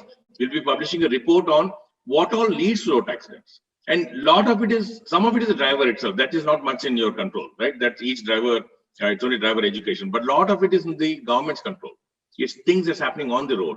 So we're trying to identify what factors lead to road accidents so that like if you fix those factors, the accidents will reduce. So that's a very interesting project that's happening right now. So the future is self-driving cars, right? I mean, like now if we get self-driving cars and connected cars, and they're there today, they're being run in some small test stretches commercially also, but a lot of experimental work is happening.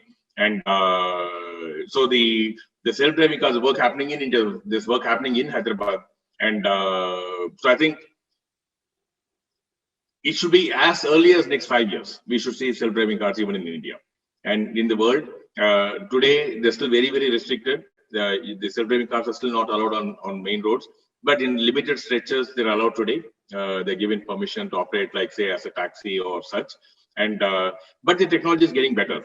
I think that's the future. And the self-driving cars are inherently safe cars, right? Because they're meant to prevent accidents. That's one of the biggest model element is about preventing accidents. So so that's the future. And when all these cars get connected, right, and then it becomes connected cars, and together, like I said, the whole highway can function like an escalator. All the cars can be made to go at the same speed. If an accident has happened, you can slow down all the cars very, very uniformly.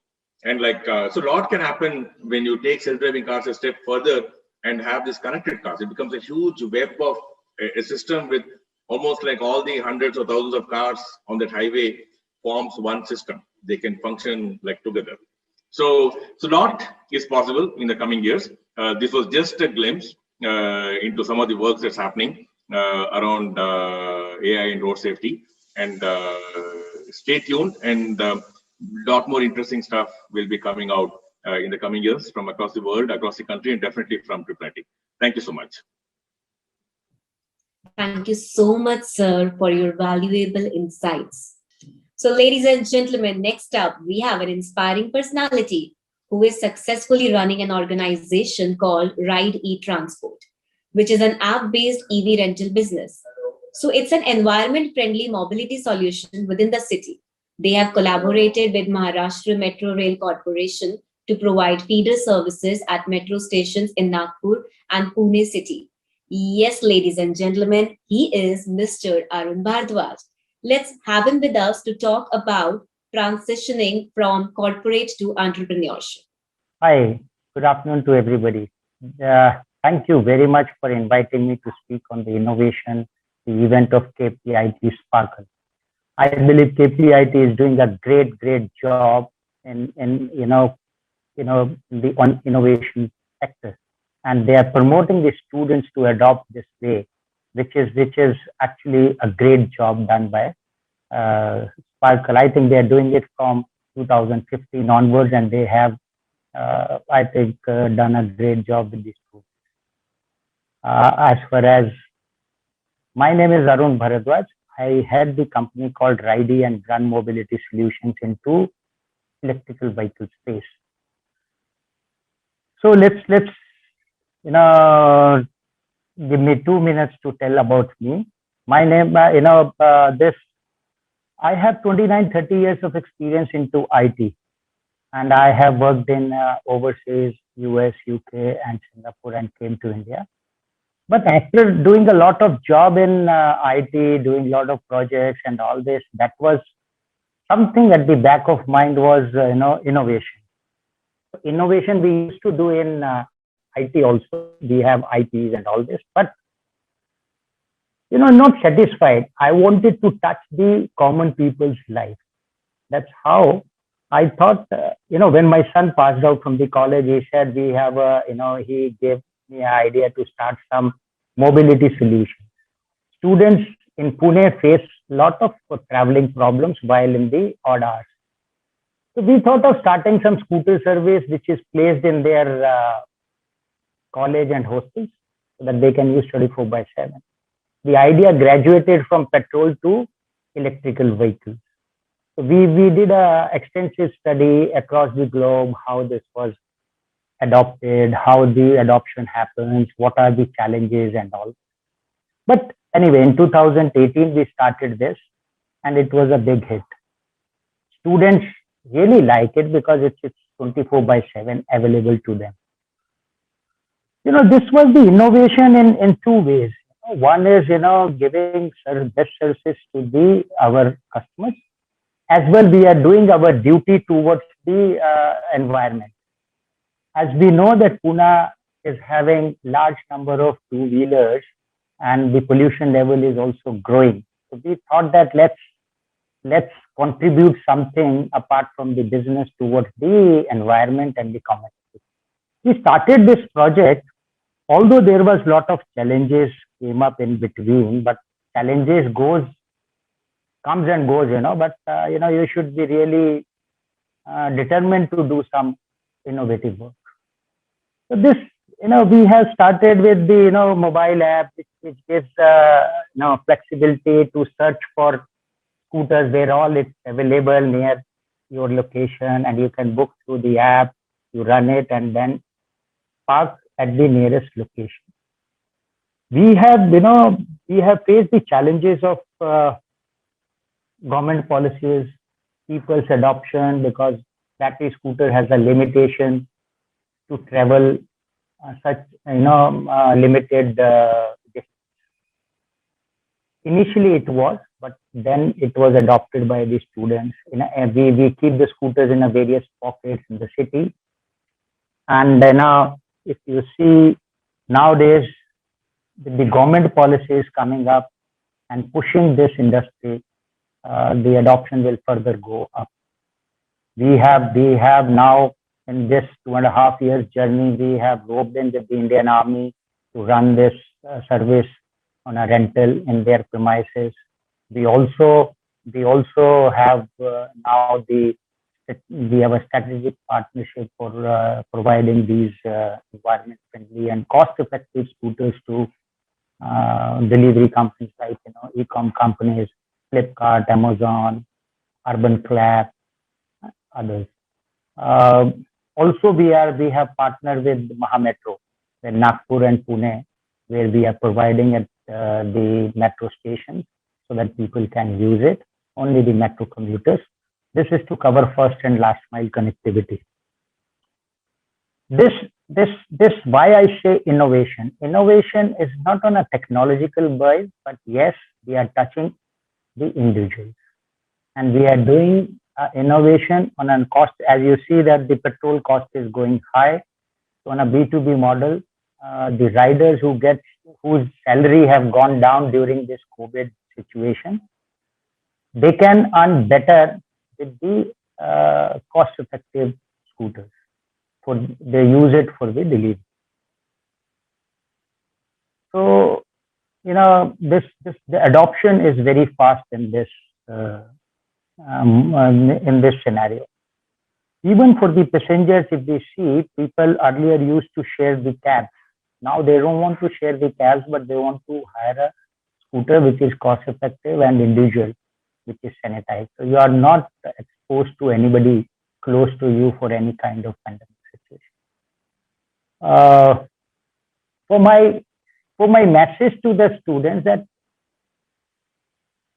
youngsters, there is no age to start up.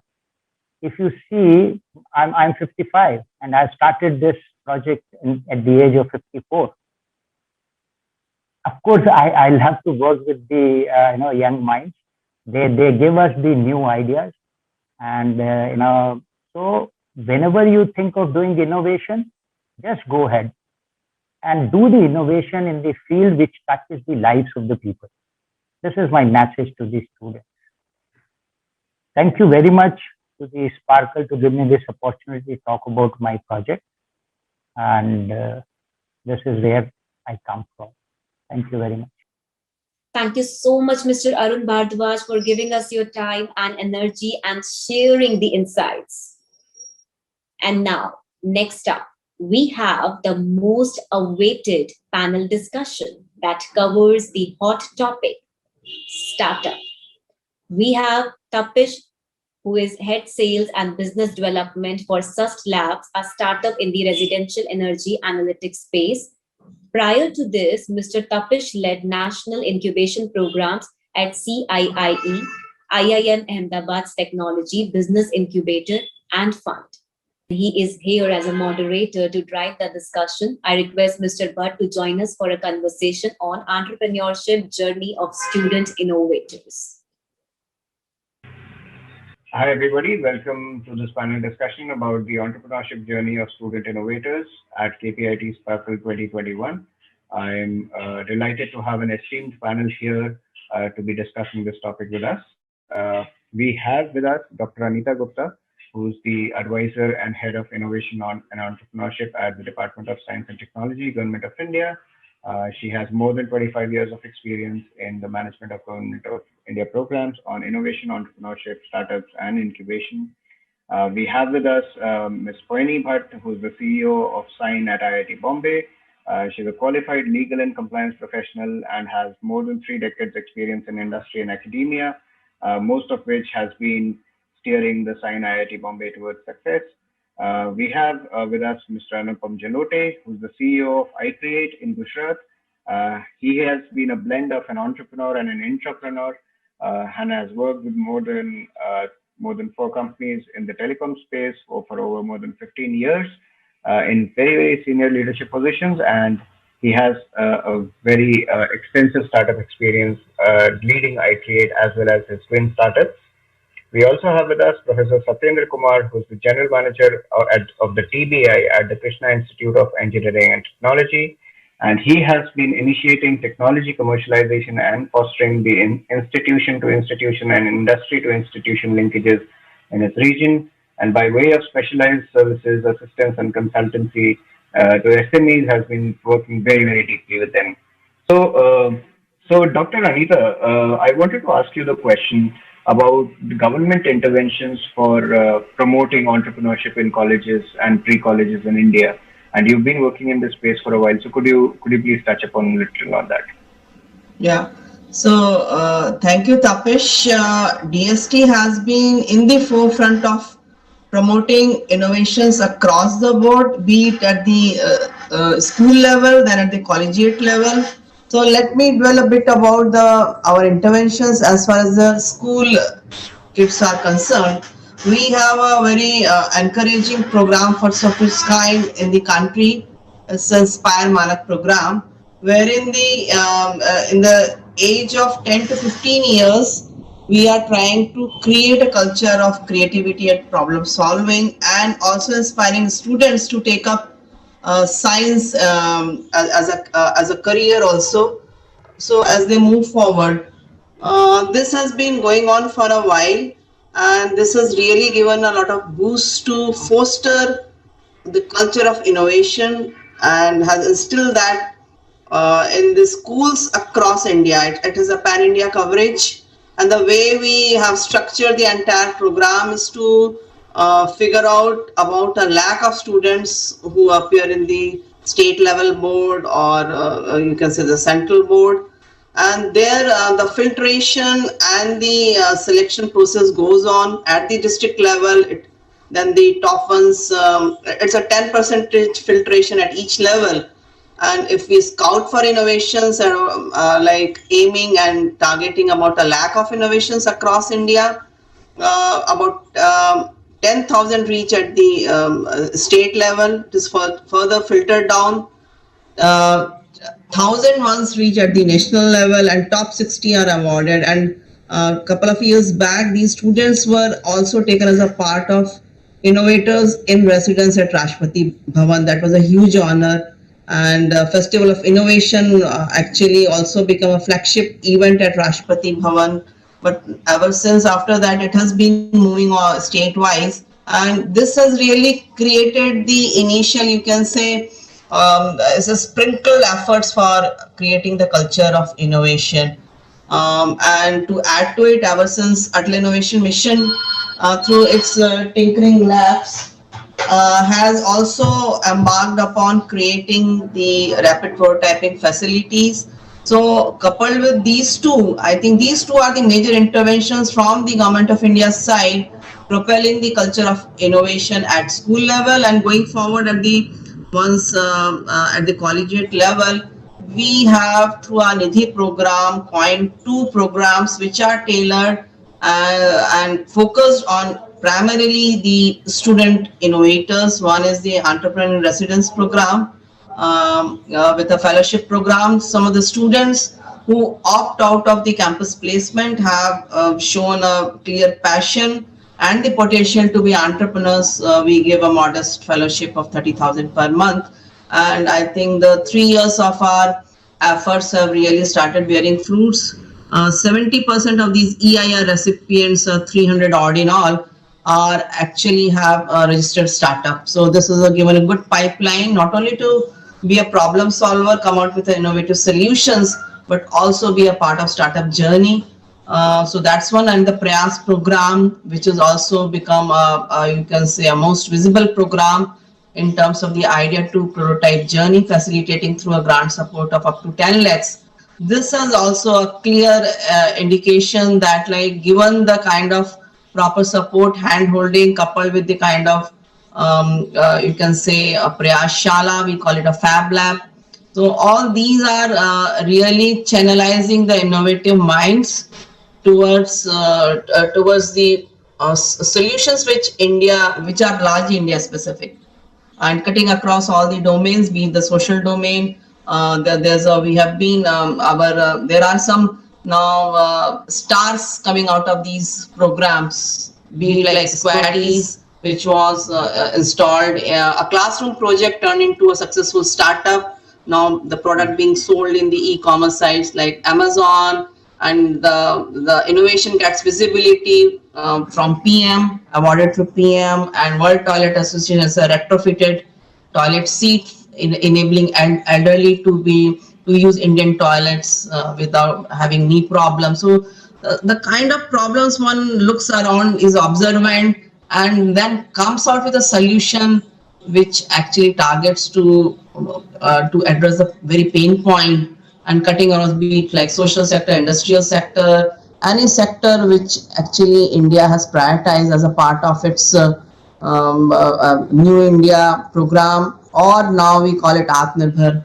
Bharat or Self-Reliant India.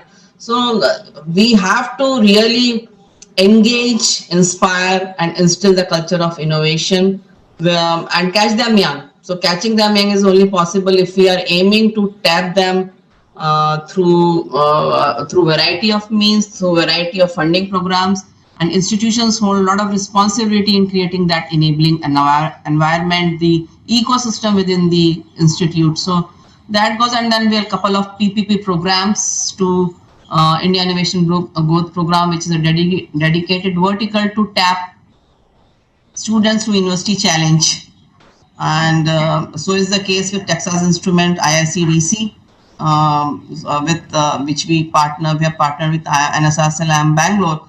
So these are the pieces where we are not only giving them funding for prototype development, market validation, are also linking with the incubation part, which were missing in some of the other programs. So sort of end-to-end connect is very important.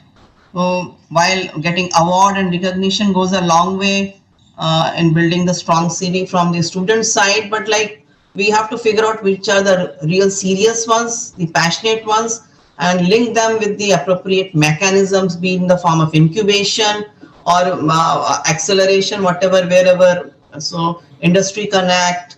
So all those pieces are now really very important. Without private sector partnership, without corporate sectors, and I'm happy to say now state governments are also coming up in a big way to support. So I think you can say connecting the dots is happening now.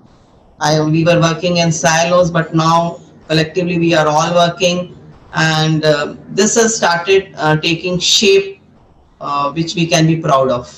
Thank you. That is great to hear, ma'am. Gupta spoke about an enabling environment. So for that, I would want to go and speak to Ms. Koini Bhatt now. How do institutions cultivate this entrepreneurial spirit within students? How do institutions like IIT Bombay do it? Yeah. So yeah, Tapesh, good question, and I'll just take up from where Dr. Gupta actually left. In fact, she mentioned about varied programs within the government that are targeted towards entrepreneurship, and much of it is also targeted on academia or within academic campuses, right? So much of rolling out is happening via campuses. Yeah, so I think there is a capacity built up already taking place. There is a good support that has already come in. Like DST, there are a huge amount of program. There is now MHRD is insisting every institute to set up a innovation cell on its campus. Yeah, so I think most campuses are now basically becoming conscious about entrepreneurship. But the thing is that just support or infrastructure or whatever putting, you don't cultivate that entrepreneurial spirit. And that's where I think students have to work towards along with the institute. So one few things that really like what we see at IIT Bombay, which has actually, over a period of time created a milieu which you can call an entrepreneurial milieu, right? So we have like on our campus, we have academic programs, we have Tinkerer Lab, we have a very, very active body called ECEL, who through the year conduct all these various awareness and promotional activities. And then you have incubation where venture creation can take place. Now, this kind of infrastructure is not uncommon this way. What student has to basically do is that constantly expose themselves in the Tinkerers activity. So it's not only grade or CPI or GPI is important, it's hands-on working in laboratories, hands-on working in tinkering labs and all those things is very, very important. Even small, electronic tools or whatever they develop, like that gives them lots of internal, thinking process. That's one thing. Second thing is that students and ECELs and even institutions and incubator program, they're constantly organizing ideas competition, business plan competition. I'm getting daily half a dozen of mail from this competition, this this challenge and all those stuff. So it's always good to participate in this activity. And most importantly, when they participate, it's important that they participate in a team format. So that gives them, 360-degree view rather than just putting up their own proposal or project. It's a team, they can project as a potential startup coming like that. So that is another thing that happens, right? Important that they take at least one or two courses in entrepreneurship, like 101 in entrepreneurship or POC course in entrepreneurship and all those things. That enhances their understanding about very varied aspect of the entrepreneurship. Plus, many academic institutions are bringing practitioners to deliver these talks and courses, and they also allocate or assign mentors to the student. What I have seen many times, students actually very undervalue the events, talks, and mentoring sessions that are happening on the campus. They must leverage this because mentors speak from their experience. So what students can learn is not to commit the mistake that other mentors have done, right? Not only leveraging their experience or broadening their understanding, but they also get the experience what not to do about it. So that is another things are there. Any academic project they pick it up. It's a good idea to think that why I am doing it, whether there's any user fit out there or not. Someone is going to use that project or not. Yeah. Or if it is a fundamental research, it is going towards any applied research or not. So that is another thing that one can look at it. Yeah. My experience is that most of the things basically, when you talk about spirit, you talk about learning about entrepreneurship, it comes via experiential manner. So this e-club and e-cell on the campus are the best, tools to basically create entrepreneurial environment or milieu on the campus. So I'll stop here and I'll speak more as we go along. So thank you so much, ma'am. So Anupam sir, Pointing ma'am talked about how students can lead entrepreneurship. She also talked about how they're collaborating with DST, with other departments. Now, iCreate has been a very successful example of a public-private participation, and Gujarat in general has seen a lot of success in the startup incubation space. So, taking Gujarat as an example, what would you like to bring out? Would you like to bring out some points that other states could follow on how to promote entrepreneurship at a state level? No, brilliant question, and I must charge Poini ji for stealing part of what I was so eager to say, because highlighted 4 or 5 of my biggest pain points or expectations from students. But coming to your point, Tapish, on what has Gujarat been doing and why has it been able to move and how much further it has to go yet. So I think here the policy level complementarity between Government of Gujarat and Government of India has been extremely high. Government of India has signaled at all forum that it wants to support innovators and startups. And it has been doing it consistently. The messaging has been very consistent. The support has been very visible. That has started changing the mindset of parents. It has started changing the mindset of students, so much so that it is now aspirational for students to be startups. And at iCreate, we've discovered a new breed of startups, and I'm wondering if Anita ji and Poini ma'am and Satyen ji have come across page 3 startups. So those are the really glamorous ones who want to be startups, and I'm sure, Tapish, you have had your share. So what Government of Gujarat did was, it tangibly put money right there up front. It said, look, for your idea to POC, just like we have the Nidhi Praya scheme, Government of Gujarat will give you 10 lakh rupees. And if you want to now further take it to market, we'll give you another 10 lakh rupees. So 20 lakh rupees grant, non-returnable, to startups. And it was all going through nodal institutes. So they set up a whole battery of nodal institutes. So any e-cell, any incubator in any educational institute or freestanding incubators were encouraged to apply to the Ministry of Industries and become their nodal institutes. This is somewhat like we are all TBIs of the DST. So the nodal institute. So now financial support coupled with integrated mechanism, which is all clocking to the same frequency, that we are looking for startups and we are supporting startups. And then gradually some degree of specialization happened. So we've got a venture studio, which is more on the biosciences side. We have yourself, CII, which is omnivorous, does everything under the sun. We have the IITs of the world, which do specialized work. iCreate chose to focus a little bit on the product side, embedded systems, IoT, machine learning, AI. We said we'd like to stay away from software and focus a bit more on hardware. So very tangible money support, very clearly coordinated, curated support from nodal institutes, and a periodic follow-up. So there are follow-ups from the Government of Gujarat. So there is a certain amount of pressure to actually deliver and perform. I guess these are the factors that enabled a lot of churning to happen in the local ecosystem, so that startups got thrown up, encouraged. Now we see a lot of quantity coming up. Quality, well,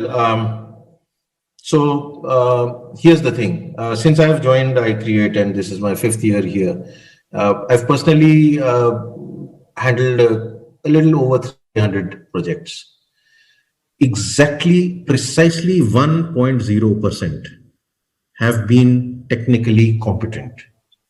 The others have had to go through a very significant learning curve. Kids come in from mechanical backgrounds, not understanding mechanical. People come in from electronics background, not knowing how to configure the firmware of a basic processor, or to write simple lines of code which will make a simple alternator work. There's this huge learning curve. So we find that much as we don't want to be an educational institute, we become a very practical, hands-on, vocational training institute in the first couple of months of the existence of projects. So, and I'm seeing perhaps the need to, by design now, put that into what we here locally call the startup lifecycle management curve. So now what we've got around to doing is that for 1 month to 2 months, you're going to be on an internal bootcamp where we make sure that you know the basics of the science and the technology that you're working on, and you are clearly able to define your path. And then success probably is going to come faster. But I'd also like to share some very interesting success stories. We have for students something called the Spark Up Fund, which was instituted by the founders of iCreate. And so this is given to school or college children, a 50,000 rupee grant given in 2 tranches of 25,000 rupees to tinker around and make something. So as long as you are making something, we'll give you that money. And we have a light touch. You don't even have to come to Ahmedabad. You can be anywhere in the country. We'll give you the money. A project was given money in Rajasthan from the Spark Up Fund, came into the Nidhi Prayas program, came into the SSS Seed Support System program, and today has received a letter of commendation from Tata Power for making a solar panel cleaning bot, which has worked non-stop for 6 months, increased the power generation ability of their panels 4% over the panels cleaned mechanically by people, humans using water and wet wipes, and this guy using his brushed cleaning device, 4% greater efficiency over a 6-month period. Fills you with pride. I mean, so that is the kind of successes which, is it a Gujarat success? Is it a national success? I'd like to say this is truly a national success. A program from DST over the past 2 decades, educated institutions like ours. Our core philosophy essentially comes from what Dr. Gupta and her predecessor taught us, and they taught us much. So with that, we provide encouragement and support, and now good results start coming out. So I guess there is optimism, but bahut lambi journey abhi hai, because sometimes you get some very, very casual applicants, and that really, is stressful. Thanks. Okay. Thank you for this. So I think that's also a very good example of a very stage-gated sort of a process that DST follows, where they have a fund for initial prototyping, then they have a scale-up fund. Before that, they have an EIR program for people to explore. One question that I wanted to ask Professor Satyendra Kumar at this stage is, we've talked to institutions like IIT, we've discussed about institutions like IIM. How do these schemes and how do these ecosystems percolate down into tier 2 towns? What are the additional challenges that you face with regard to talent, with regard to market in tier 2 towns, and how do you go about that? Yeah, Tapish, it's a very relevant question in reference to firstly, not only tier 2 city, it is a Uttar Pradesh also, where people are running for the job, for the wage employment, not towards the something their own. This is a great challenge. But you see, based on our experience, accumulated experience, I worked from last 26 years and I'm here from last 10 years. So what basically in initial stage we faced, that students who are coming, they have some mindsets. And that mindset basically it was going for the job. And if you see the majority of institutions, they talk about the 2 verticals, either one verticals for the placement and other verticals for the higher studies. But here for the last 5 years, we have taken a very bold step and we came out with the 3rd verticals where we are promoting our students toward the startup. So we have the very strategized programs also in campus. From very first year to 4th year, we are giving a regular exposure to students. And before that, we are also trying to change the mindset of parents also. Because you see in Uttar Pradesh, the students who are coming in a private institutions, paying a good, fees also, and that their parents are expecting to go for the job.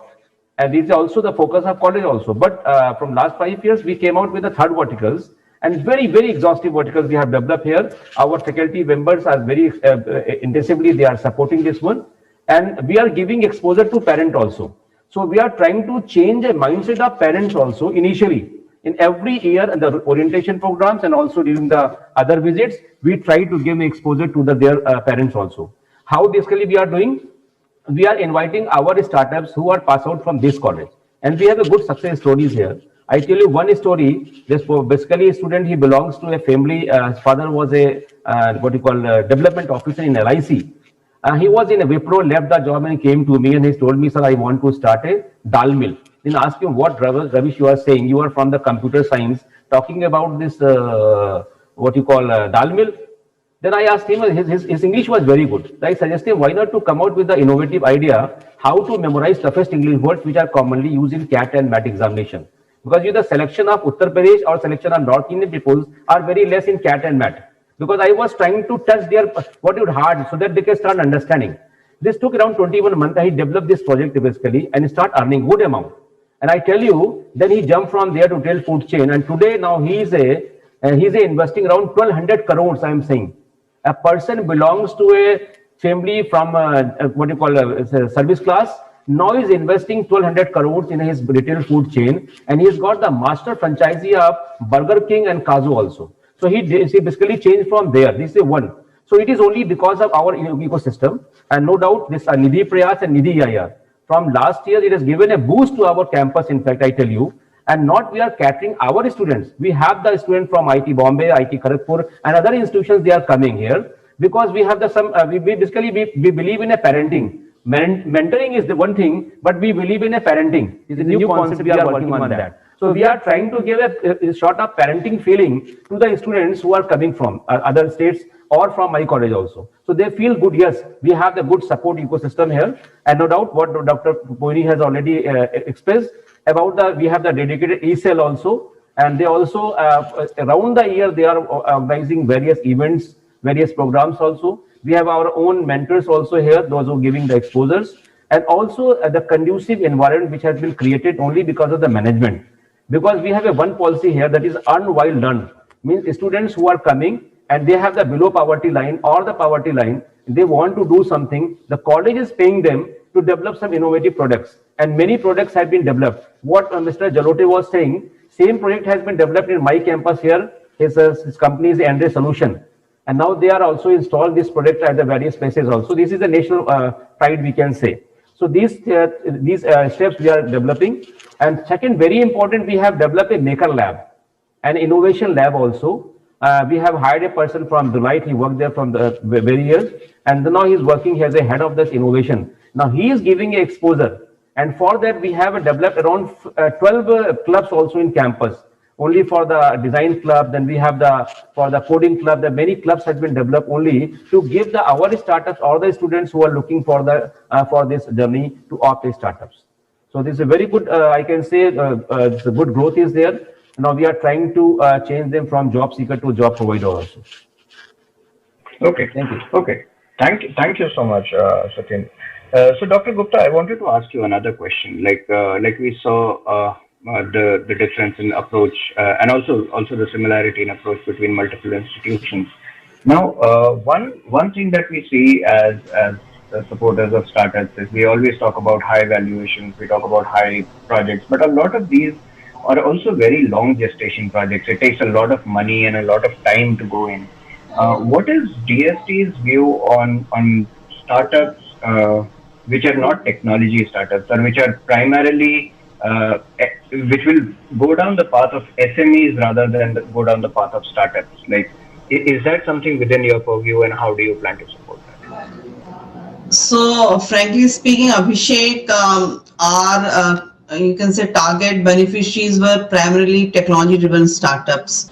So we had some of the mechanisms which were tailored around, you can say, MSME sector or even micro, going 2-3 notches below micro enterprise. So at a district level, how we could really infuse the technology interventions to make those enterprises much more sustainable in and around. But somehow these experiments have actually not on the expected lines that we had thought of.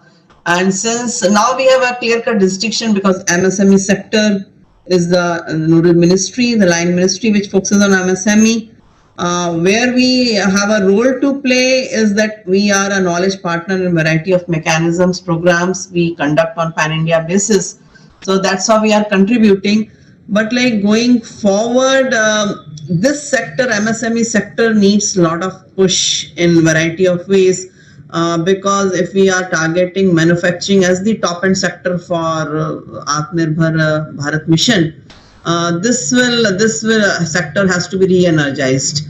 So the way we want to integrate it, like we are partnering also with the PSA office for variety of interventions, and now this will be more on the specific terms. Like currently the hot topic is in the toy industry, where technology could play, and even how we could be reduce the reliance on the Chinese toys and India make. So this sector has become really an important sector, and like there will be sectoral specific interventions targeting MSME sector. The way, so this sector will be a very important not only for the job generation from the economic perspective as well, because this sector is a bit of may not be fall under the organized one large chunk. So our interventions collectively, I can speak from the Government of India side because we have been part of various consultations. So this will be high on agenda as we move forward. And just to add on it, various state governments have really become proactive. So they really want that now technology has to be backbone of all, because that has been the only gift which pandemic has given, innovation and use of technology. The way it has percolated down, the way it has permeated everywhere across. So right from the rural to semi-urban to urban to government offices to private sector. So that is going to be the leveler. That is going to be the game changer. Be it MSME, be it startup, be it big companies also. So adoption through technology in variety of means is going to be the key, you can say, driver for enterprises of all kind. So that's for sure. And we have to now really focus on some of the specific sectors where which could be initially low-hanging fruit as a short-term plan, but for the medium-term and long-term plan, we have to devise plans to bring all the sectors, economy where startups could really play a good role. So I know that we had a huge success story of the which was earlier incubated in the high-tech domain, was the Idea Forge, and which is now being hailed as a biggest success in the aerospace and UAVs sector. Actually getting an order of 130 CR from government. So I think we have to, these are isolated cases. We have to, for us, these are unicorns. So our Indian unicorn story need not be on the $1 billion of valuation. We have to create our own benchmarks and markers of success. For us, getting these kind of, whether it's a B2G, B2B, B2C, we have to create our own role models, our success marks. So that is my wish list. Okay. Anupam sir, please. I just wanted to supplement what Dr. Gupta was saying about the MSME, and she's absolutely spot on. What the US did, what Israel did to become the successes that they are, and where perhaps the only last point that India still needs to do is a tighter involvement of corporate and industry with the startup and innovation life cycle. And you can't mandate this thing to happen. This has to be pull-based. This has to be push-based. So it has to be the chemistry and the dynamics. And I'll give you a small example too. For our startups, I am their sales executive. My colleagues are the sales team. We take our startups to industry and we say, look, Mr. Jai Bharat Maruti, it is difficult for you. You have 8 forging plants and metalworking plants in just Ahmedabad alone. You make body parts and panels for all the cars in India. You're really big. You can't work with a small startup. But I create, you understand. So we give you the stable platform to engage with. And now you use the industrial IoT solution that our startups are making. And suddenly the magic happens. Now in 2 of their plants, all their energy monitoring is done. Their dashboards are prepared, their shifts are monitored, their productivity, efficiency, efficacy of all machines are tracked, and our kids are making money. But this kind of engagement, it's still a lot of hard work. And I'm guessing that perhaps this is a role that incubators and institutions can play to extend their persona to a startup. See, a startup has a very small center of gravity. They have the brains, but no body. And any organization, even a MSME, would still be running into tens and hundreds of crores. And for them, things are mission critical. You can't get their machines down just because some kid forgot to update some software or then clean up their databases. Therefore, this kind of stability we provide, and then suddenly the magic connect happens. Also, at a slightly larger level, like you mentioned the toy industry, and then there are others. Look at what's happening in the EV space. All motors use neodymium magnets, and neodymium, 80% of the world supply is with China. And then perhaps we can come up with the alternate motors that don't use permanent magnets, right? You have switch reluctance, you have induction. How can you customize them for use in high efficiency EVs? What kind of controllers, what kind of batteries? And so suddenly then you've got a chain of products which industry finds useful. So I'm guessing it's a maturation thing for the entire ecosystem. And as we learn more, because it's a learning experience for all of us, nobody's really done this before, except perhaps DST. They've been at it for more than 2-3 decades. We'll eventually then get there. Sir, yes, I would like to put up some more something add here. You see, in Uttar Pradesh, the government of UP has came out with a very innovative flagship program that is called One District, One Product. And the purpose of this against the ODOP is basically to giving all hands of supports to the local SMEs through the academic institutions and through the incubation centers. And for that, in the Ghaziabad, around 6,000 industries are there. And here the ODOP is a One District, One Product basically is a general engineering. And what basically we did, here we have created a MSME therapy concept here, where we have a good connect with the MSME here. And our startups are working, what Jalota was saying, our startups are working with them also, giving many solutions. And we are now focusing them towards Industry 4.0. Because this all SMEs, they don't have the use of IoT, how to go for the AI, how to go for the ML. So we are supporting them. And I tell you truly, my 2-3 startups, basically, they have now been partnered with the many leading institutions, leading industries in Ghaziabad, like a Calco industry, Summercool. Summercool, basically, they have taken one product from our startup, that is a 360-degree cooler. It's a very innovative product. They have taken these products, and from next year, they are coming out with these products also. Similarly, Calco, they are dealing with the high-rise multi-stories building, and they are basically fixing the what you call facade, the high-rise building, the facade they are using. And for facade, they want to study the pressure also, the wind pressure at the high-rise. So they have given this whole process to our one startups, and then the startup is working for them. So in that, basically, what is happening, there is a win-win situation also. And second, also now recently, government of UP has given one task to the TBI here. Under you must have heard the Helix triple model, where the Helix triple model basically asks about the what you call the involvement of the academic institution, involvement of the government, involvement of the startups, and many other stakeholders. So in that concept now, we are going to establish a CFC, that is a common facility center, where all the startups like all the tiny enterprises, micro enterprises, they will be coming here under that CFC model, and that CFC is focusing toward only for the general engineering motors, general engineering goods basically. And here around 6,000 startups, 6,000 is MSME also supporting us. So this is a good what you call linkages between the MSMEs and the academic institution and startup also. Okay. So I think we're running out of time. What I'll do is open the floor for one quick final comment. There are a lot of students who are going to be watching this as part of the Sparkle program. So what is your one takeaway for them?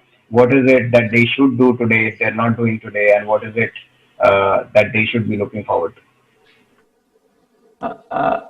If you talk about me, I can say all the students, if you want to pass on your legacy to your coming generation, please go for the startup, go for the enterprise, because you see, our father has not given his legacy to me in the terms of his profession.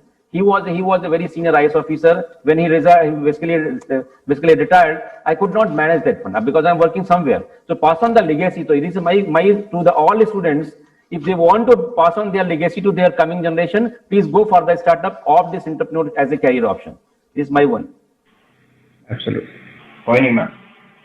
Yeah, so I think my comment would be that if you really want to start, this is the right time to start. You have everything that is required in startup ecosystem. All stakeholders are now very, very active, very, very vibrant. So this is the right time to do that. I think my comment with little longer, if you don't mind, and connecting to your question also. Technology gives the scale, technology gives the impact. It has a long route. Don't take shortcut just in the race of unicorn or valuation and all those things. Don't do away with technology. Keep in mind using technology. How do you really solve the problem at scale? Dr. Gupta mentioned about Idea Force. They started in 2006 and 7. Yeah, they really right now you look at 130 crore. But kind of the work has gone behind. It's only hard work, lots of hands-on tinkering, lots of focus on technology, which now basically solves nation's challenge. Don't do away with technology. Don't run in rat race. Create a solid startup. All stakeholders are here to help you. Anita ma'am. Yeah, so I think a lot have been said. So let me just add one more layer to it. So given the new you can say education policy, science and technology innovation policy is also underway, likely to be announced. So these are the two pillars which will drive students and would be startups for marching towards new India. And I think nothing should stop, as Poini has highlighted. This is the best time to be an entrepreneur, problem solver, and be an innovator, all clubbed together. So it is develop your Gyan Shakti, Ichha Shakti, and Karm Shakti. And I think this is a even much more brighter time as we have proved to world in a variety of ways that given the unprecedented uncertainty we can deliver. And that has instilled a lot of confidence. So I think going forward, hard work, and execution. These are the two keys of success. No shortcut. So all the best, my best wishes, because we need to ignite the spark. So KPIT Sparkle was one instrument. We have to create hundreds of such instruments, thousands of new role models for India, and our change agents, our students will be the new drivers of our of new India. So all best wishes from DST side. Thank you. Thank you, ma'am. Anupam sir, any closing comments? Well, just one to add on to the Gyan Shakti that Dr. Gupta mentioned. My specific request to all students wanting to come into innovation and startups: please read. Please be like sponges soaking up knowledge. Very often what you're doing is creative, is innovative, but others may be doing something similar. Please read what others in the world have done, what others in India have done. It's only going to be making your work richer and more capable of success. Don't close yourself to what the world is doing. Don't think that you're the only one to have come up with that innovation. It's just going to make you stronger and more powerful. And like both the good ladies and Dr. Satyendra is saying, this is the time. India needs you. India wishes to and is capable of becoming an innovation powerhouse. And you're the people who are going to make us that powerhouse. So all the very best. Thank you, everybody. Yeah. Thank you, everybody. Satyendra sir, sorry, I'll have to close this. We're out of time. Thank you. Yeah. Thank you, everybody, for participating. Thank you. Namaskar. Yeah. Thank you so much, everyone, for adding more value to this panel discussion. It was great having you all with us. I would never forget this feeling of how it felt to be on a platform filled with professionals, visionaries, and wise brains.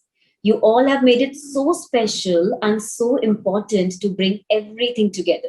It's not just our partners and the backend team at KPIT Sparkle, but also small associations that our students, mentors, and colleges have created to enhance the value and the visibility of this giant opportunity granted to our Indian students by KPIT Technologies. We hope you met some interesting personalities and got hold of their vision towards today's matters and technological upgrades. Moreover, they were quite excited to interact with all of you and witness the growth of the thinkers present here. Though it's a wrap for the day, we are launching the most awaited ceremony of the year tomorrow. It is going to be a memorable evening for all of us to know the award winners. Tomorrow isn't just about winning, but it's full of information and interaction with some exclusive masters in their fields. So drop the work and come soon tomorrow, for we begin early at 9 a.m. Don't miss this spectacular day that has been stored a lot more than you just think. Grab our agenda and wait to watch some awesome events. Have a great evening and see you all tomorrow, sharp at 9. Goodbye.